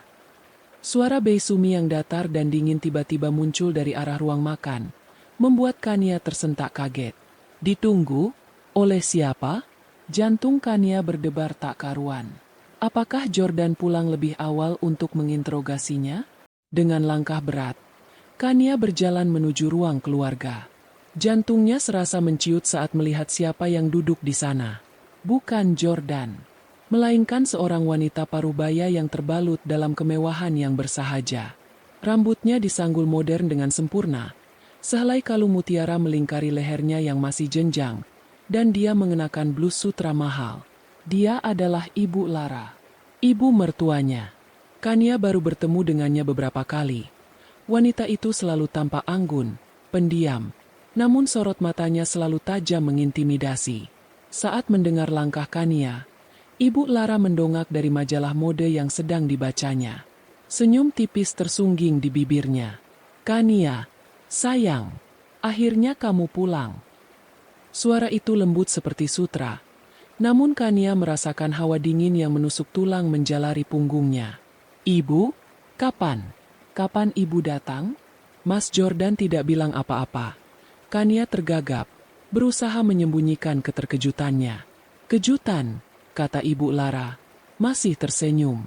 Dia berdiri, melangkah anggun menghampiri Kania. "Ibu tentu saja ingin menengok rumah baru putra ibu. Dan menantu baru ibu, tentunya." Dia merentangkan tangan dan memeluk Kania sekilas. Pelukan itu terasa kaku dan sedingin es. "Habis dari mana saja kamu? Ibu sudah menunggu hampir 1 jam." Lidah Kania keluh. Dia bisa merasakan tatapan Ibu Lara yang tajam sedang memindai dirinya dari ujung rambut sampai ujung kaki. Saya dari salon, Bu. Sekalian cari angin." Kania mengulangi kebohongan yang sama, berharap suaranya tidak terdengar gemetar. "Oh, ya?" Alis Ibu Lara terangkat sebelah. "Salon? Menarik sekali." Ada nada aneh dalam suaranya yang membuat Kania waspada. Tepat pada saat itu, pintu depan terbuka. Suara tawa Jordan yang renyah terdengar. "Mama, aku tidak percaya Mama benar-benar di sini." Jordan masuk dengan langkah cepat. Wajahnya berseri-seri bahagia. Dia langsung memeluk ibunya dengan erat. "Aku baru baca pesan dari Bei Sumi kalau Mama datang. Kenapa tidak bilang dari kemarin?" Ibu Lara tertawa. Dan dalam sekejap, aura dinginnya lenyap. Wajahnya berubah menjadi wajah seorang ibu yang hangat dan penuh kasih. "Kalau bilang, bukan kejutan namanya. Sayang, Mama hanya ingin lihat, apa menantuku ini merawat putra kesayangan Mama dengan baik atau tidak." Dia mengedipkan mata ke arah Jordan, lalu menoleh ke Kania dengan senyum manis. Kania hanya bisa membalas dengan senyum kaku. Perubahan drastis sikap ibu mertuanya itu sungguh mengerikan. Dia adalah aktris yang jauh lebih hebat dari Jordan. Makan malam itu adalah siksaan terpanjang dalam hidup Kania. Dia duduk di antara Jordan dan Ibu Lara di meja makan yang megah, merasa seperti seekor domba yang diapit 2 serigala. Jordan dan ibunya mengobrol ringan tentang bisnis, tentang kerabat jauh, tentang rencana liburan. Kania merasa dirinya sedang diadili dalam diam. Setiap kali Ibu Lara menatapnya, Kania merasa wanita itu bisa melihat tembus isi kepalanya, melihat pertemuannya dengan Pak Burhan, melihat ketakutannya, melihat investigasi yang baru saja dia mulai.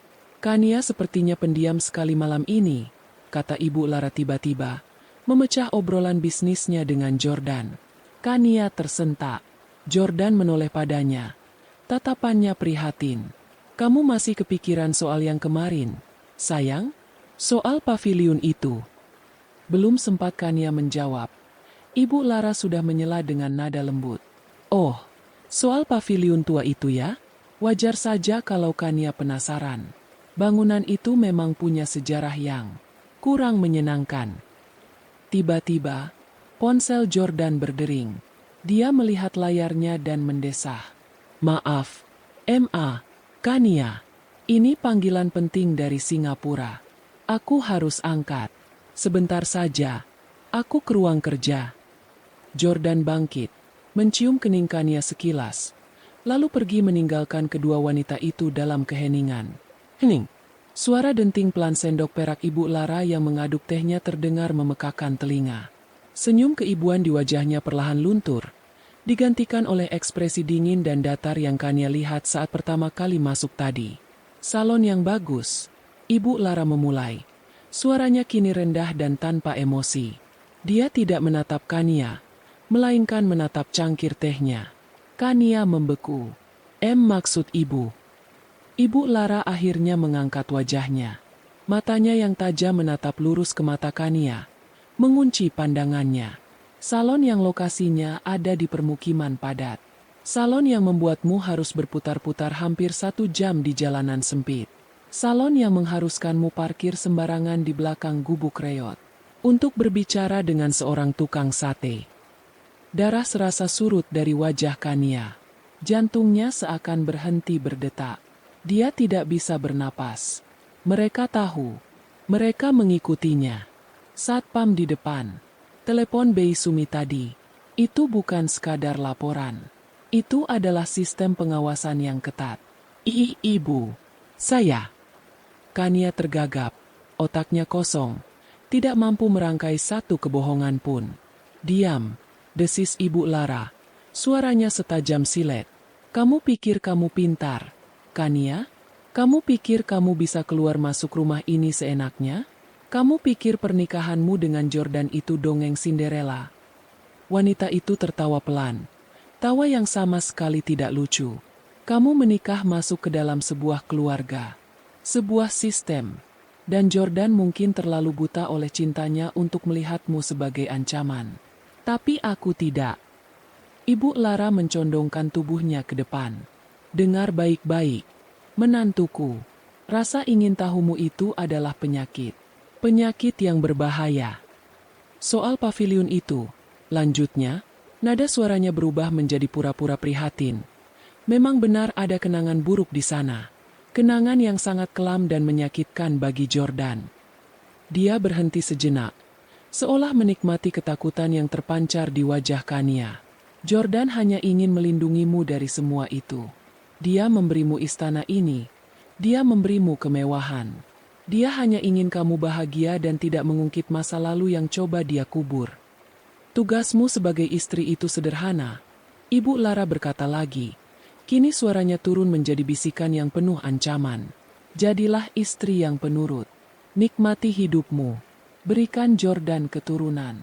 Dan jangan pernah. Dia menekankan setiap katanya. Mencampuri urusan yang bukan urusanmu. Tatapan Ibu Lara kini sedingin es. Jangan dekati pavilion itu lagi. Dan jangan pernah temui tukang sate itu lagi. Jordan mungkin akan memaafkanmu jika kamu berbuat bodoh. Tapi aku, dia tersenyum tipis. Aku tidak punya kesabaran yang sama dengan putraku. Aku tidak akan ragu menyingkirkan apapun yang mengancam kebahagiaan keluarga ini. Paham, Kania? Kania hanya bisa mengangguk kaku. Air mata menggenang di pelupuk matanya. Tapi dia menahannya agar tidak jatuh. Ini bukan sekadar peringatan. Ini adalah ancaman pembunuhan yang dibalut dengan kata-kata manis. Pintu ruang makan terbuka. Jordan kembali. Senyumnya terkembang. Maaf. Lama sekali. Investor itu banyak maunya. Dalam sekejap mata, wajah Ibu Lara kembali berubah. Kehangatan seorang ibu yang penuh kasih kembali terpancar. Tidak apa-apa, sayang. Urusan pekerjaan memang nomor 1. Mama dan Kania tadi sedang mengobrol asyik, bertukar resep masakan. Benar, kan, Kania? Kania, dengan sisa tenaga yang dia punya, memaksakan seulas senyum pucat dan mengangguk. Iya, Mas. Benar. Ibu Lara bangkit dari kursinya. Baiklah, sudah malam. Mama harus pulang. Dia memeluk Jordan dengan erat, lalu beralih memeluk Kania. Saat tubuhnya menempel pada Kania, dia berbisik pelan di telinga menantunya. Begitu pelan hingga hanya Kania yang bisa mendengarnya. Kamu diawasi. Kania berdiri mematung di samping Jordan, melambaikan tangan saat mobil mewah ibu mertuanya melaju meninggalkan rumah. Jordan merangkul pinggangnya dengan mesra. "Mama sepertinya benar-benar menyukaimu, sayang." Kania tidak menjawab.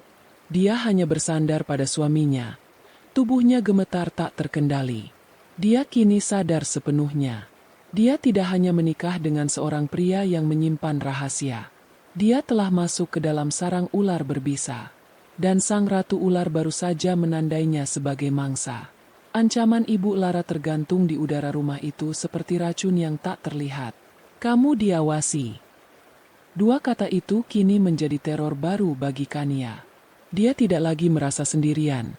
Justru sebaliknya, dia merasa terlalu banyak mata yang memandangnya. Tatapan datar Bei Sumi saat menyajikan makan pagi. Tatapan satpam yang kini terasa seperti menginspeksi setiap kali dia tak sengaja lewat di dekat jendela depan. Bahkan suara tukang kebun yang sedang memangkas mawar di luar. Semuanya terdengar seperti laporan yang disiagakan. Rumah impian itu telah resmi berubah menjadi penjara berteknologi tinggi. Sangkar emasnya kini dilengkapi dengan sipir yang tak terlihat. Kania hidup dalam kepura-puraan total. Dia menghabiskan hari-harinya dengan melakukan apa yang diharapkan dari seorang nyonya besar. Dia memesan buku-buku mode terbaru secara online. Dia mencoba resep-resep kue yang rumit. Dia bahkan meminta Jordan memanggil instruktur yoga privat. Dia harus terlihat normal. Dia harus terlihat patuh. Dia harus terlihat seperti wanita yang telah berhasil ditundukkan oleh ancaman ibu mertuanya. Dia tidak pernah lagi mendekati jendela di koridor lantai 2. Dia tidak pernah lagi menatap ke arah paviliun. Dia berpura-pura paviliun itu tidak ada. Namun, setiap pagi, dari kejauhan, dia tahu, pukul 11 siang, Bei Sumi akan keluar dari dapur belakang, membawa nampan tertutup itu. Dan setiap malam, dia berbaring di samping Jordan, merasakan kehangatan tubuh suaminya, dan membayangkan monster macam apa yang tidur di sebelahnya. Pria yang dengan tega mengurung seorang wanita, memberinya makan seperti binatang, sambil di saat yang sama membisikkan kata-kata cinta di telinga istrinya yang lain. Rasa jijik dan takut itu bercampur menjadi satu gumpalan asam di ulu hatinya. Dia juga gemetar memikirkan Pak Burhan. Apakah mereka, Ibu Lara dan kaki tangannya, sudah mendatangi pria tua itu? Apakah mereka mengancamnya? Atau lebih buruk lagi, Kania tidak berani memikirkannya. Dia telah membawa bahaya bagi satu-satunya orang yang mencoba menolongnya. Dia harus masuk ke dalam paviliun itu. Ancaman Ibu Lara tidak lagi penting. Mengetahui ada manusia lain yang menderita sedekat itu, sementara dia hidup dalam kemewahan, adalah siksaan yang lebih berat. Tapi bagaimana? Gembok baja itu terlalu kuat. Dan dia diawasi. Dia tidak bisa lagi keluar rumah dengan sembarangan. Seminggu berlalu dalam ketegangan yang menyesakkan. Kania hampir putus asa. Hingga suatu sore, sebuah kesempatan datang dengan cara yang tak terduga. Sebuah mobil box kecil berhenti di depan gerbang. Pengiriman bahan makanan kering untuk dapur. Kania kebetulan sedang berada di teras depan, berpura-pura membaca majalah. Bei Sumi keluar untuk menerima barang dan menandatangani surat jalan. Petugas pengiriman, seorang pemuda kurus berwajah gugup, menurunkan beberapa kardus. Saat Bei Sumi sibuk memeriksa daftar barang, pemuda itu tak sengaja menyenggol sebuah pot kecil di dekat pilar teras. "Aduh, maaf, Bu," katanya, sedikit terlalu keras. Saat dia membungkuk untuk membereskan tanah yang tumpah, dia melirik cepat ke arah Kania. Dan dari balik lengan bajunya, dia menjatuhkan sesuatu. Sebuah gumpalan kertas kecil yang kumal. Benda itu jatuh tanpa suara di atas rumput, tersembunyi di balik pot. Bei Sumi tidak melihatnya. Pemuda itu segera menyelesaikan pekerjaannya dan pergi dengan terburu-buru. Jantung Kania berdebar sangat kencang. Itu terlalu disengaja. Setelah Bei Sumi masuk kembali ke dalam rumah, Kania menunggu 5 menit yang terasa seperti selamanya. Dengan gerakan yang dia usahakan setenang mungkin, dia bangkit, pura-pura meregangkan badan, lalu berjalan ke arah pot itu. Dia berjongkok, seolah hendak memeriksa bunga, dan tangannya dengan cepat menyambar gumpalan kertas itu. Dia membukanya di dalam kamar mandi. Tangannya gemetar. Itu adalah tulisan tangan Pak Burhan. Pesannya singkat. Saya tidak apa-apa. Mereka belum menemukan saya. Tapi kita harus cepat. Saya tidak bisa mendekati rumah. Nyonya harus mengambil foto gembok itu. Jus, dari depan. Dan lubang kuncinya. Saya tahu tempat untuk membuat duplikatnya. Hari Rabu, jam 2 siang. Warung bakso, Barokah, di Jalan Merpati. Datang sendiri. Bakar kertas ini. Kania meremas kertas itu. Rabu. Itu lusa. Dia harus mendapatkan foto gembok itu. Malam itu juga. Tengah malam. Kania terbangun. Jordan tidur pulas di sampingnya. Dengan hati-hati. Kania menyelinap keluar kamar. Dia tidak menyalakan satu lampu pun. Hanya mengandalkan cahaya bulan yang remang-remang. Dia berjalan ke dapur, mengambil ponselnya yang sengaja dia tinggal di sana. Dia menyelinap keluar melalui pintu dapur. Udara malam yang dingin langsung menusuk kulitnya. Jangkrik bersahutan. Terdengar seperti alarm yang bisa membangunkan seisi rumah. Dia berlari kecil melintasi halaman belakang, menuju gerbang paviliun. Dia berdiri di depannya. Gembok baja itu berkilau dingin.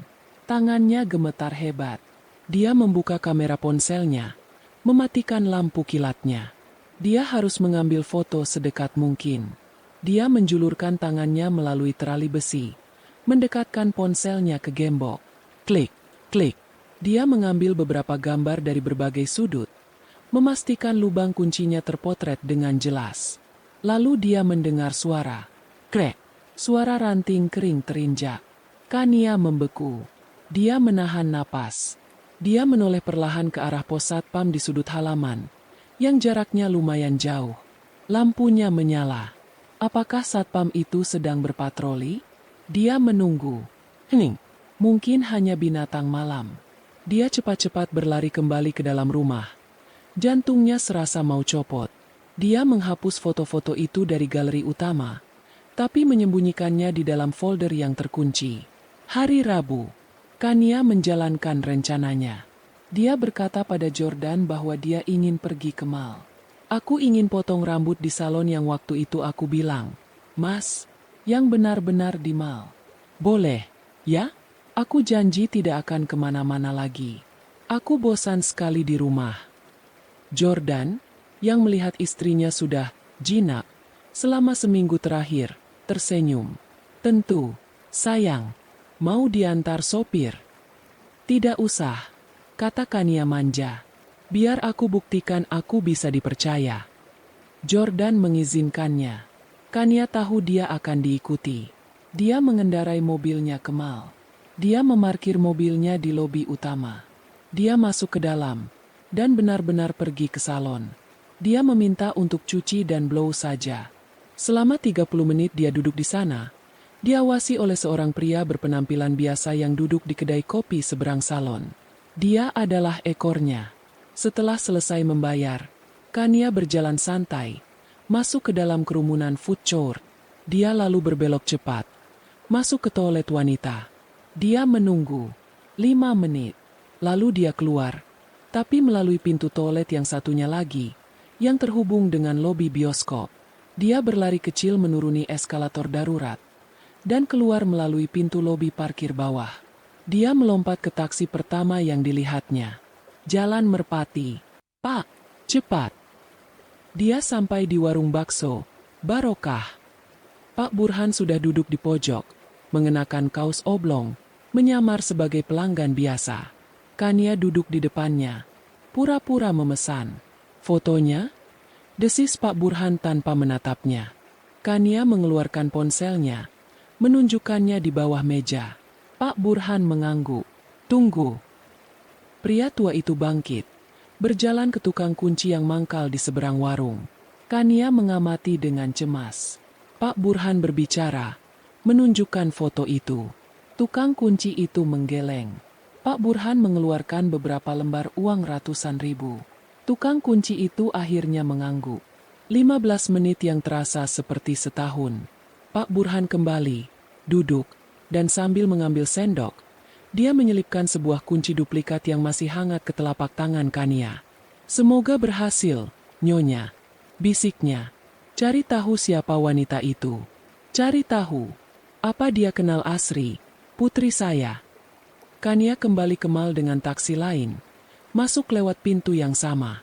Dia kembali ke salon. Berpura-pura baru selesai. Ekornya masih di sana. Di kedai kopi. Tampak bosan. Rencananya berhasil. Dia pulang ke rumah dengan jantung berdebar. Sebuah kunci baja dingin tergenggam erat di sakunya. Kesempatan itu datang 3 hari kemudian.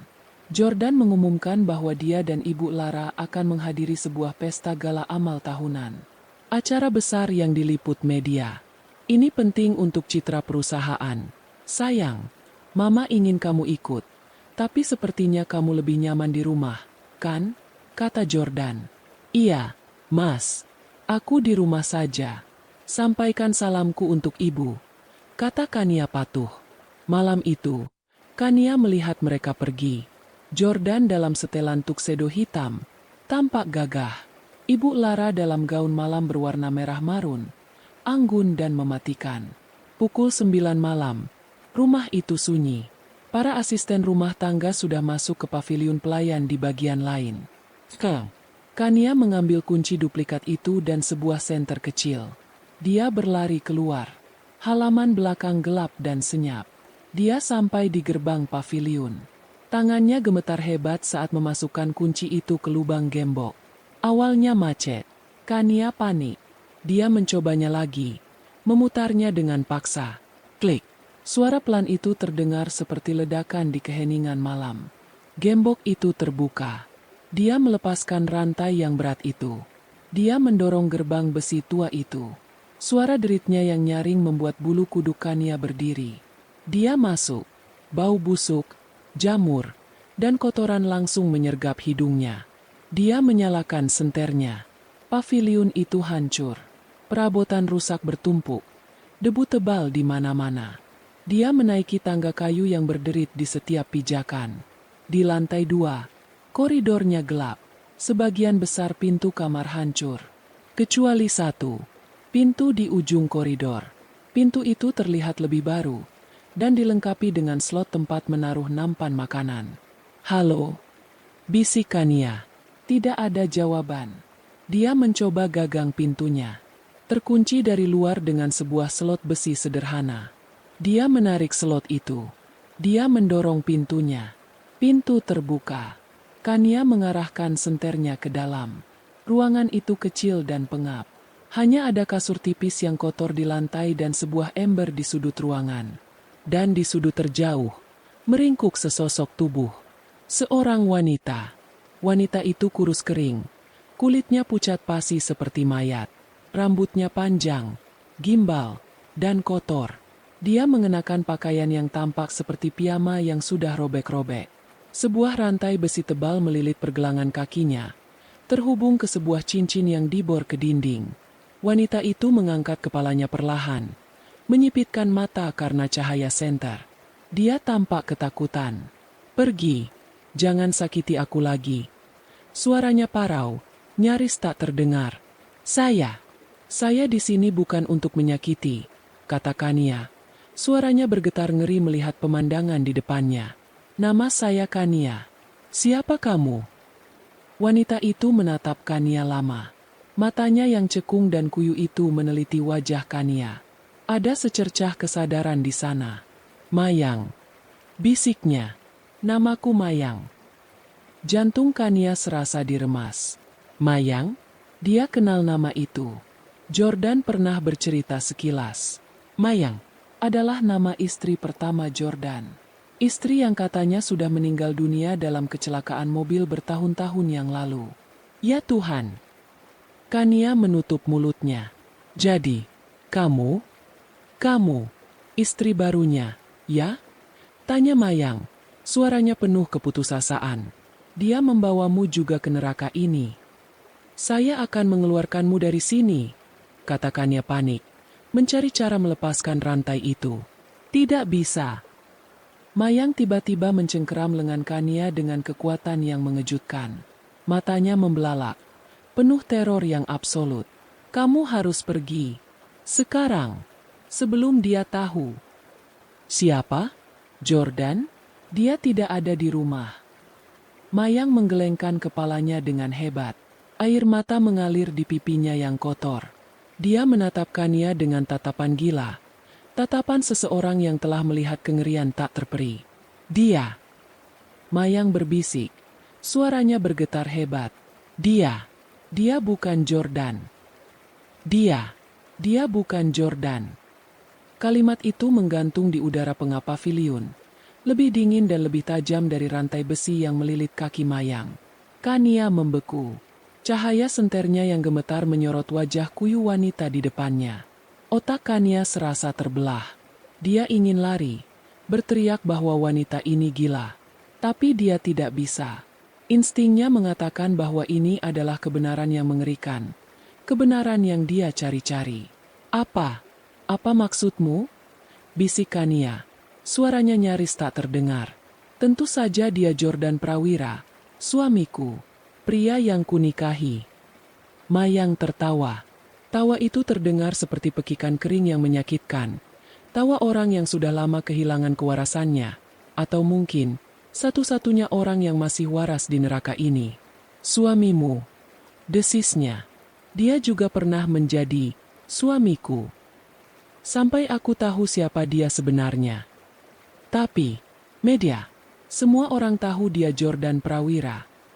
Kania tergagap, pikirannya berpacu panik, mencoba membantah apa yang ada di depan matanya. Mudah sekali memalsukan identitas jika kamu punya uang dan kekuasaan. Mayang menarik tubuhnya, bersandar ke dinding yang lembab. Matanya yang cekung menatap Kania dengan campuran kasihan dan ngeri. Pria yang kamu kenal sebagai Jordan. Pria yang kamu tiduri. Dia adalah seorang penipu. Seorang pembunuh. Kania menelan ludah yang terasa pahit. Jadi, siapa dia? Aku tidak tahu nama aslinya, kata Mayang. Suaranya kini bergetar hebat. Aku hanya tahu dia bukan Jordan Prawira yang asli. Jordan yang asli. Suamiku yang sebenarnya. Dia sudah mati. Air mata mengalir di pipi kotornya. Pria itu, dia membunuhnya. Dia mengambil semuanya dariku. Dunia Kania serasa runtuh. Dia bersandar di kusen pintu. Kakinya lemas. Bagaimana bisa? Ibu Lara. Iblis itu. Mayang menjerit. Membuat Kania terlonjak kaget. Rantai di kakinya bergemerincing nyaring. Lara adalah otaknya. Dia bukan ibu Jordan yang asli. Dia wanita ular. Dia yang membawa pria itu ke dalam hidup kami. Jordanku yang asli terlalu percaya padanya. Menganggapnya seperti keluarga setelah orang tuanya meninggal. Lara dan pria itu. Mereka bersekongkol dari awal. Mayang menarik napas dengan susah payah. Seolah menceritakan ini saja sudah menguras sisa-sisa tenaganya. Mereka merencanakan semuanya. Kecelakaan. Mobil itu. Itu adalah hari di mana mereka membunuh Jordanku. Aku seharusnya ikut mati di mobil itu. Tapi mereka punya rencana lain untukku. Rencana apa? Kania bertanya. Ngeri. Harta. Bisik Mayang. Semua harta ini. Perusahaan. Rumah ini, semuanya atas namaku. Warisan dari almarhum ayahku. Pria itu, si penipu itu, dia menjalani operasi plastik agar terlihat mirip dengan Jordanku.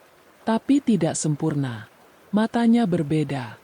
Tatapannya dingin seperti iblis. Nia tidak bisa membayangkan rasa sakitnya. Mereka mengurungmu di sini. Selama ini. Bertahun-tahun. Lirih Mayang. Mereka menyiksaku. Mereka memaksaku menandatangani surat-surat kuasa. Mengalihkan aset. Satu persatu. Mereka butuh aku tetap hidup untuk mengakses brankas-brankas tertentu. Private key yang hanya aku yang tahu. Setelah mereka mendapatkan hampir semuanya. Mereka membuangku di sini. Diberi makan seperti anjing. Menunggu mati perlahan. Mereka tidak bisa membunuhku begitu saja. Mungkin ada klausa di surat wasiat ayahku. Aku tidak tahu. Kania gemetar hebat. Monster. Suaminya adalah monster penipu yang mencuri wajah, nama, dan harta orang lain. Dan Ibu Lara adalah ratu iblis yang mengendalikannya. Tiba-tiba Kania teringat. Pak Burhan, apa kamu kenal seorang gadis bernama Asri? Mata Mayang yang kuyu tiba-tiba melebar. Ada secercah kehidupan di sana. Asri? Sahabatku. Ya Tuhan. Asri. Kamu kenal dia? Di mana dia? Ayahnya, Pak Burhan, sedang mencarinya. Dia bilang Asri menghilang di rumah ini belasan tahun lalu. Wajah Mayang berubah pucat pasi, lebih pucat dari sebelumnya. Dia menggelengkan kepalanya dengan panik. Bukan belasan tahun. Itu baru beberapa tahun lalu. Sebelum kecelakaanku. Tangisnya pecah seketika. Asri, dia satu-satunya yang curiga pada pria itu. Dia bekerja di sini. Dia melihat pria itu berbicara dengan Lara dengan cara yang aneh. Dia mencoba memperingatkanku. Lalu apa yang terjadi? Desak Kania. Jantungnya berdebar kencang. Dia menghilang. Isak Mayang. Suatu malam dia tidak muncul. Pria itu bilang Asri mencuri perhiasanku dan kawin lari. Aku bodoh. Aku percaya padanya. Tapi sekarang aku tahu. Tentu saja aku tahu. Pria itu yang membunuhnya. Sama seperti dia membunuh Jordanku. Dia membunuh Asri karena Asri tahu terlalu banyak. Dia menguburnya. Entah di mana di rumah terkutuk ini. Kania terhuyung mundur. Dia akan muntah. Suaminya, pria yang menciumnya pagi tadi, adalah seorang pembunuh berantai. Dia membunuh Asri. Dia membunuh Jordan yang asli. Dan dia menyekap Mayang. Kita harus pergi. Kania tiba-tiba dipenuhi adrenalin. Kita harus keluar dari sini. Sekarang. Dia menyorotkan senternya ke rantai di kaki Mayang. Rantai itu tebal. Dibor langsung ke dinding beton. Di mana kuncinya? Tidak ada. Mayang menggeleng putus asa. Hanya Lara. Wanita iblis itu yang memegangnya. Dia selalu membawanya di lehernya. Dia suka datang ke sini, menatapku, mengejekku. Aku akan cari bantuan, kata Kania panik. Aku akan panggil polisi. Aku akan. BRMMM. Sebuah suara memotong ucapannya. Suara deru mobil yang berat. Suara yang sangat Kania kenali. Suara sedan mewah milik Jordan. Mereka pulang. Tidak mungkin. Bisik Kania. Pestanya belum selesai. Ini terlalu cepat. Wajah Mayang berubah menjadi topeng teror absolut. Mereka tahu. Pekiknya tertahan. Mereka tahu kamu di sini. Pergi. Cepat pergi. Dia akan membunuhmu. Dia akan membunuh kita berdua. Mayang mendorong Kania dengan sisa kekuatannya. Pergi. Lari. Selamatkan dirimu. Ceritakan pada semua orang. Jangan biarkan dia menang. Kania tersentak. Dia harus lari. Bukan hanya untuk dirinya. Tapi untuk Mayang. Untuk Pak Burhan. Untuk Asri. Aku akan kembali. Janjinya. Aku bersumpah akan kembali untukmu. Kania berbalik dan berlari. Dia melompati tangga kayu yang reot. 2 anak tangga sekaligus. Lampu taman yang menyilaukan itu menusuk mata Kania. Mengubah halaman belakang yang seharusnya menjadi tempat berlindung menjadi sebuah panggung interogasi yang kejam. Kania berdiri gemetar. Sendirian di tengah-tengah lingkaran predator. Di depannya, pria yang dia kenal sebagai Jordan dan Ibu Lara menatapnya dengan kepuasan yang dingin. Di sisi-sisinya, Bei Sumi dan asisten rumah tangga lainnya, bersama Satpam, telah membentuk setengah lingkaran yang rapat. Jalan lari tertutup. Mereka tidak lagi repot-repot menyembunyikan wajah asli mereka. Wajah-wajah yang tadinya patuh dan datar itu kini terlihat keras dan tanpa ampun. Mereka adalah pasukan pribadi Sang Ratu Iblis. Jalan-jalan di tengah malam. Kania? Suara si Jordan palsu itu mengulang. Nadanya datar dan mengejek. Dia melangkah perlahan mendekati Kania, seperti seekor serigala yang sedang mengintimidasi mangsanya. Apa yang kamu temukan di paviliun tua itu? Tikus? Atau sesuatu yang lebih menarik? Rasa takut yang melumpuhkan itu tiba-tiba tersapu oleh gelombang kemarahan yang membara. Kemarahan atas kebohongan yang telah dia jalani. Kemarahan atas nasib Asri yang malang. Kemarahan atas siksaan yang diderita Mayang. Kania berhenti gemetar. Dia menegakkan punggungnya, menatap lurus ke mata pria itu. Topengmu sudah terbuka. Pembunuh. Ludah Kania.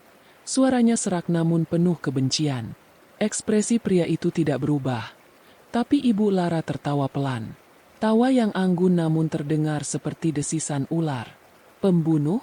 Oh, Kania sayang. Itu kata yang sangat kasar. Ibu Lara melangkah maju. Gaun merah marunnya berdesir di atas rumput. Kami lebih suka menyebutnya penyelesaian masalah. Sesuatu yang sayangnya tidak bisa kamu pahami. Kalian membunuh Asri, jerit Kania. Suaranya menggema di keheningan malam. Kalian membunuh Jordan yang asli. Dan kalian menyekap Mayang di sana selama bertahun-tahun. Kalian iblis. Tepuk tangan. Kania, kamu ternyata lebih pintar dari yang kami duga. Kata Ibu Lara, nadanya sinis. Jujur saja, kami memilihmu karena kamu terlihat begitu sederhana, polos, penurut, gadis desa lugu yang terpesona oleh kemewahan. Kami pikir kamu akan menjadi istri pajangan yang sempurna, yang terlalu bodoh untuk bertanya. Dan kami salah, rupanya. Sambung si Jordan palsu, kini berdiri tepat di depan Kania, menjulang tinggi. Rasa ingin tahumu, sama seperti Asri. Itu sangat merepotkan. Mendengar nama Asri disebut dengan begitu enteng oleh pembunuhnya, sesuatu di dalam diri Kania meledak. Dia tidak peduli lagi akan mati. Dia tidak akan membiarkan mereka menang dengan mudah. Dengan pekikan penuh amarah, Kania menerjang maju.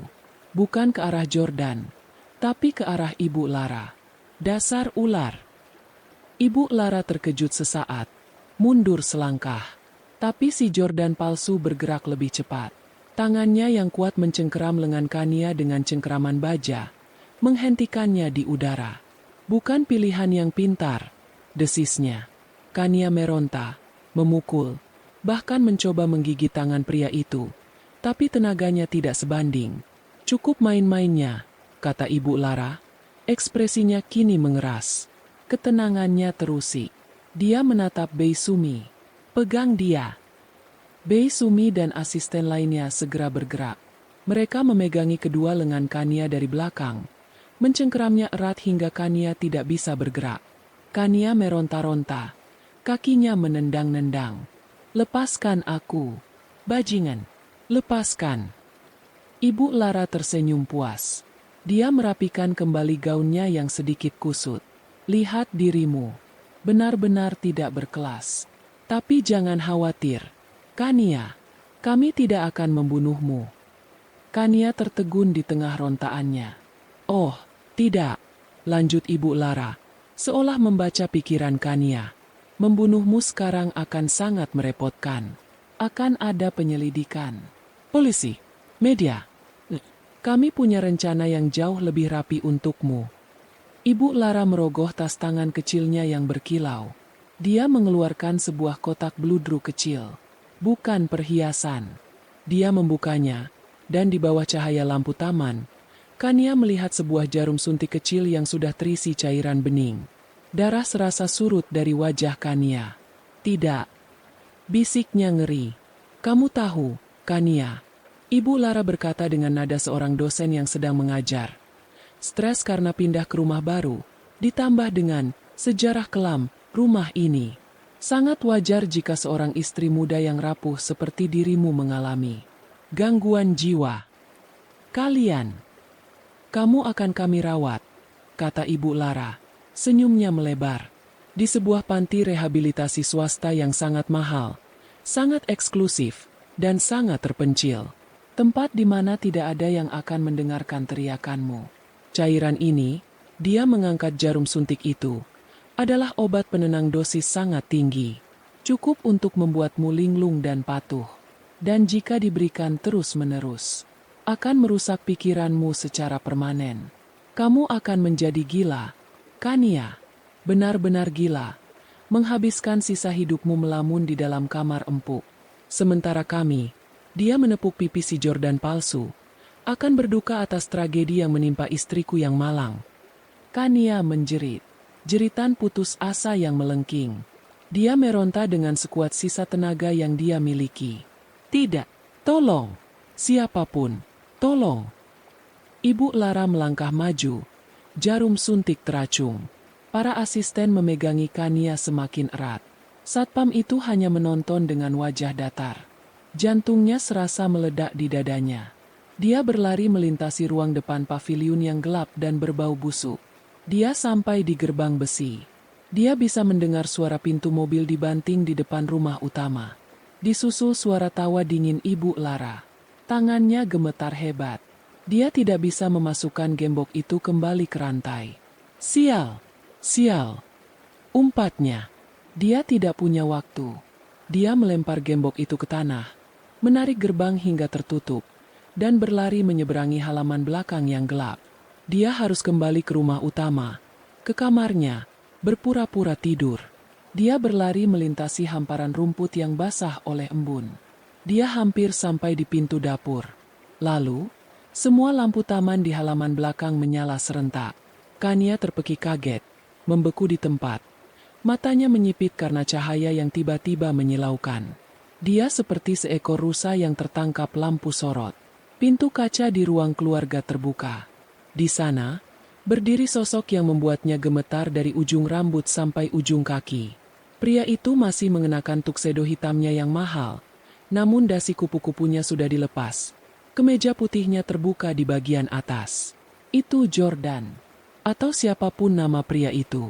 Senyum karismatik yang selalu menghiasi wajahnya telah lenyap. Yang tersisa adalah ekspresi dingin, datar, dan mati. Tatapannya menusuk Kania. Tatapan seorang predator yang akhirnya melihat mangsanya keluar dari persembunyian. Di sampingnya, Ibu Lara berdiri dengan anggun. Gaun merah marunnya berkilau di bawah lampu taman. Dia tersenyum. Senyum kemenangan yang paling mengerikan yang pernah Kania lihat. Kania, sayang. Suara pria itu memecah keheningan malam. Suara itu bukan lagi suara hangat dan mesra yang Kania kenal. Suara itu sedingin es. Tanpa emosi, jalan-jalan di tengah malam. Kania mundur selangkah. Napasnya tercekat di tenggorokan. Dia melihat ke kiri dan ke kanan, mencari jalan keluar. Saat itulah dia melihat mereka. Dari balik kegelapan di sudut taman, Bei Sumi dan asisten rumah tangga yang satunya lagi muncul. Mereka tidak lagi berseragam abu-abu. Mereka mengenakan pakaian gelap. Dan di tangan mereka tergenggam sesuatu yang terlihat seperti tongkat setrum. Mereka bergerak perlahan, menyebar, memotong jalan Kania untuk lari ke samping. Dia menoleh ke belakang, ke arah paviliun. Gerbang besi itu kini dijaga oleh satpam rumah. Pria yang sama yang selalu tersenyum ramah padanya. Kania benar-benar terjebak. Dia terkepung di tengah-tengah halaman rumahnya sendiri. Di antara para iblis yang selama ini berpura-pura menjadi keluarganya. Aku hanya. Kania mencoba mencari alasan, tapi lidahnya keluh. Kamu hanya terlalu ingin tahu, potong Ibu Lara. Suaranya manis namun mematikan. Dia melangkah maju ke halaman. Dan rasa ingin tahu, dia berhenti tepat di depan Kania, menatapnya rendah. Adalah dosa yang tidak bisa dimaafkan di rumah ini. Si Jordan palsu menyeringai. Ini adalah akhirnya. Pembunuh. Sebuah teriakan parau tiba-tiba meledak dari kegelapan di luar lingkaran cahaya lampu. Semua orang terkejut, menoleh ke sumber suara. Dari balik semak-semak lebat di batas properti, sesosok tubuh menerjang keluar. Itu adalah Pak Burhan. Wajahnya merah padam karena amarah. Matanya menyala-nyala penuh duka. Di tangannya tergenggam sebuah linggis kecil yang berkarat. Pria tua itu rupanya tidak pernah benar-benar pergi. Dia pasti telah mengawasi rumah ini, menunggu kesempatan, sama seperti Kania. Kalian yang membunuh Asri, putriku, teriak Pak Burhan, berlari membabi buta ke arah si Jordan palsu. Kekacauan meletus. Satpam yang terkejut mencoba mencegat Pak Burhan. Tapi pria tua yang didorong oleh duka belasan tahun itu memiliki kekuatan tak terduga. Dia mengayunkan linggisnya, mengenai bahu satpam itu hingga membuatnya tersungkur. Beraninya kau? Si Jordan palsu menggeram. Dia melepaskan seringainya. Wajah aslinya yang brutal kini terlihat. Dia maju untuk menghadapi Pak Burhan. Melihat kesempatan ini, Kania menggunakan momen itu. Dia menginjak kaki Bei Sumi dengan tumitnya sekuat tenaga, membuat wanita itu menjerit kesakitan dan melepaskan cengkeramannya. Kania lalu menyikut perut asisten yang satunya lagi. Dia bebas. Tangkap dia, jerit Ibu Lara panik. Jarum suntik masih di tangannya. Tapi Kania tidak lari ke gerbang. Dia berlari ke arah pertarungan antara si Jordan palsu dan Pak Burhan. Pria itu jauh lebih kuat. Dia berhasil menangkis ayunan linggis Pak Burhan dan menendang perut pria tua itu hingga tersungkur. Tidak, jerit Kania. Saat si Jordan palsu mengangkat linggis itu, hendak menghabisi Pak Burhan, Kania meraih satu-satunya benda di dekatnya. Sebuah pot keramik besar berisi tanaman hias. Dengan sisa adrenalinnya, dia mengangkat pot itu dan menghantamkannya sekuat tenaga ke punggung si Jordan palsu. Prak! Pria itu terhuyung ke depan, menggeram kesakitan. Hantaman itu tidak cukup untuk membuatnya jatuh, tapi cukup untuk mengalihkan perhatiannya. Dia berbalik. Matanya merah menatap Kania. Wajahnya adalah wajah iblis. Dia mengangkat tangannya hendak memukul Kania. Tapi Pak Burhan, dari posisinya yang terjatuh, tidak menyerah. Dia menggunakan sisa tenaganya, mengambil sebuah gunting rumput besar yang tergeletak di dekatnya, milik tukang kebun, dan menusukkannya sekuat tenaga ke betis pria itu. Argeg! Si Jordan palsu meraung kesakitan. Darah segar langsung menyembur, membasahi celana tuksedonya. Dia menendang Pak Burhan hingga pingsan. Tapi dia kini terluka. Dia pincang. Ibu Lara menjerit marah melihat rencananya berantakan. Bodoh! Kalian semua bodoh! Dia menatap Kania yang kini berdiri ketakutan di antara si Jordan palsu yang terluka dan Pak Burhan yang tergeletak. Kemarahannya kini terfokus pada Kania. Kamu, gara-gara kamu. Desisnya. Dia tidak lagi peduli pada rencana panti rehabilitasi. Matanya berkilat membunuh. Sambil mencengkeram erat jarum suntik di tangannya, Ibu Lara menerjang maju ke arah Kania. Aku akan membunuhmu di sini. Jeritan Ibu Lara yang melengking itu membelah udara malam, penuh dengan amarah yang tak terkendali. Topeng anggunnya telah lurus sepenuhnya, memperlihatkan wajah iblis yang kejam. Dia menerjang Kania, jarum suntik di tangannya berkilat-kilat di bawah lampu taman, mengarah lurus ke leher Kania. Waktu seakan berhenti. Kania, yang membeku karena pemandangan Pak Burhan yang tergeletak tak sadarkan diri, tersentak kembali ke kenyataan. Dia tidak punya waktu untuk berpikir. Hanya naluri. Saat Ibu Lara hanya berjarak 1 jengkal darinya, Kania tidak mundur. Dia menjatuhkan dirinya ke samping, berguling di atas rumput yang basah oleh embun. Gerakan itu menyelamatkan nyawanya. Ibu Lara, yang menerjang dengan seluruh bobot tubuhnya, kehilangan sasaran. Dia terhuyung ke depan, hampir tersungkur. Sialan, umpatnya. Berbalik dengan cepat, matanya menyala-nyala. Tangkap dia. Si Jordan palsu, yang sedang mencengkeram betisnya yang berdarah, meraung kepada para asistennya. Jangan biarkan dia kabur. Bei Sumi dan asisten lainnya, yang sempat ragu melihat kekacauan itu, kini bergerak serempak. Mereka, bersama satpam yang sudah bangkit sambil memegangi bahunya yang sakit, mulai membentuk formasi, mengepung Kania yang kini terduduk di rumput. Kania mencoba bangkit, tapi dia tahu dia tidak akan sempat. Dia terkepung. Ibu Lara kembali mengangkat jarum suntiknya, bersiap untuk serangan kedua. Berhenti! Teriak Kania putus asa. Tapi teriakannya tenggelam oleh suara lain. Suara yang datang dari kejauhan, namun semakin lama semakin keras, memantul di antara rumah-rumah mewah yang sunyi. Sene. Jelas. Nyaring. Dan lebih dari satu. Suara itu semakin dekat dengan sangat cepat. Semua orang di halaman itu membeku. Bei Sumi dan para asistennya saling pandang dengan gugup. Si Jordan palsu menghentikan geramannya. Kepalanya terangkat, mendengarkan. Wajah Ibu Lara adalah yang paling kentara berubah. Kepanikan murni menggantikan kemarahannya. Matanya membelalak ngeri. Polisi? Bisiknya. Tidak percaya. Bagaimana bisa? Siapa yang? Tukang sate sialan itu. Geram si Jordan palsu. Dia kini mengerti. Pak Burhan tidak datang sendirian. Dia pasti sudah menelepon polisi sebelum nekat masuk. Pria tua itu datang dalam misi bunuh diri. Tapi dia memastikan dia tidak akan gagal. Lampu biru merah yang berputar mulai membanjiri jalanan di depan rumah. Terdengar suara decit rem yang keras. Diikuti pintu-pintu mobil yang dibanting dengan kasar. Polisi, buka gerbangnya. Kami sudah mengepung rumah ini. Suara megafone yang keras dan berwibawa itu terdengar begitu agung di telinga Kania. Habis sudah. Lirih Ibu Lara. Tubuhnya gemetar.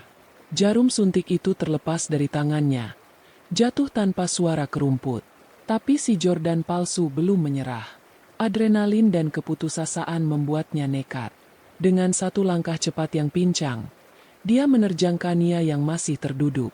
Dia menarik rambut Kania dengan kasar, membuatnya berdiri, lalu melingkarkan lengannya yang kokoh di leher Kania. Dia menggunakan Kania sebagai tameng manusia. Mundur! Teriaknya saat beberapa polisi berseragam lengkap pertama kali menyerbu masuk ke halaman belakang. Senjata mereka teracung. Mundur! Atau wanita ini mati. Para polisi itu terhenti. Menjaga jarak. Lepaskan Sandra! Teriak komandan mereka. Kania tercekik. Tidak bisa bernapas. Cengkeraman pria itu di lehernya begitu kuat. Mama! Si Jordan palsu berteriak pada Ibu Lara yang berdiri mematung. Jangan diam saja. Ambil wanita di paviliun. Kita masih punya Sandra satu lagi. Cepat! Perintah itu seolah menyadarkan Ibu Lara. Benar. Mayang. Mereka masih punya kartu truf. Dengan kepanikan baru, Ibu Lara berbalik dan berlari sekuat tenaga menuju gerbang paviliun yang terbuka. Dia mungkin berniat membungkam Mayang selamanya, atau menyeretnya keluar sebagai sandera kedua. Melihat itu, Kania panik. Dia tidak bisa membiarkan Ibu Lara menyentuh Mayang. Dengan sisa napas yang dia miliki, dia menjerit sekuat tenaga ke arah polisi. Jangan! Di paviliun, ada sandera lain di sana.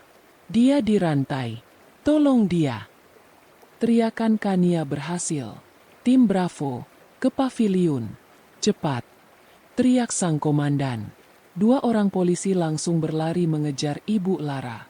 Ibu Lara menoleh ke belakang, melihat polisi mengejarnya. Dia tahu dia tidak akan sempat.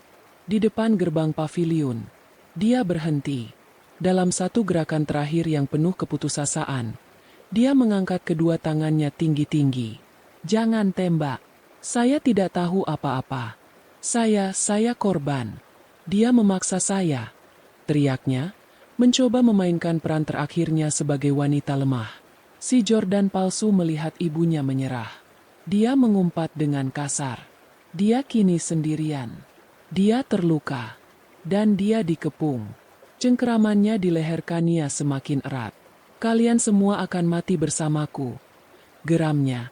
Matanya merah. Dia mulai menyeret Kania mundur. Menjauh dari polisi. Mungkin mencari perlindungan di dalam rumah. Kania tahu ini adalah kesempatan terakhirnya. Pria itu pincang. Dia fokus pada polisi di depannya. Darah masih mengucur dari luka tusuk di betisnya. Dengan seluruh sisa kekuatannya, Kania mengangkat kakinya dan menginjak sekuat tenaga. Bukan kaki yang sehat, tapi tepat di atas luka tusuk di betisnya. Argh! Pria itu meraung kesakitan. Sebuah raungan yang tidak manusiawi. Refleks, cengkeramannya di leher Kania terlepas sepersekian detik saat tubuhnya kejang menahan sakit. Sepersekian detik itu sudah cukup. Kania melepaskan diri, menjatuhkan tubuhnya ke depan, berguling menjauh di rumput. Sergap. teriak komandan polisi. Melihat Sandra sudah bebas, para polisi tidak membuang waktu. 3 petugas menerjang si Jordan palsu sekaligus.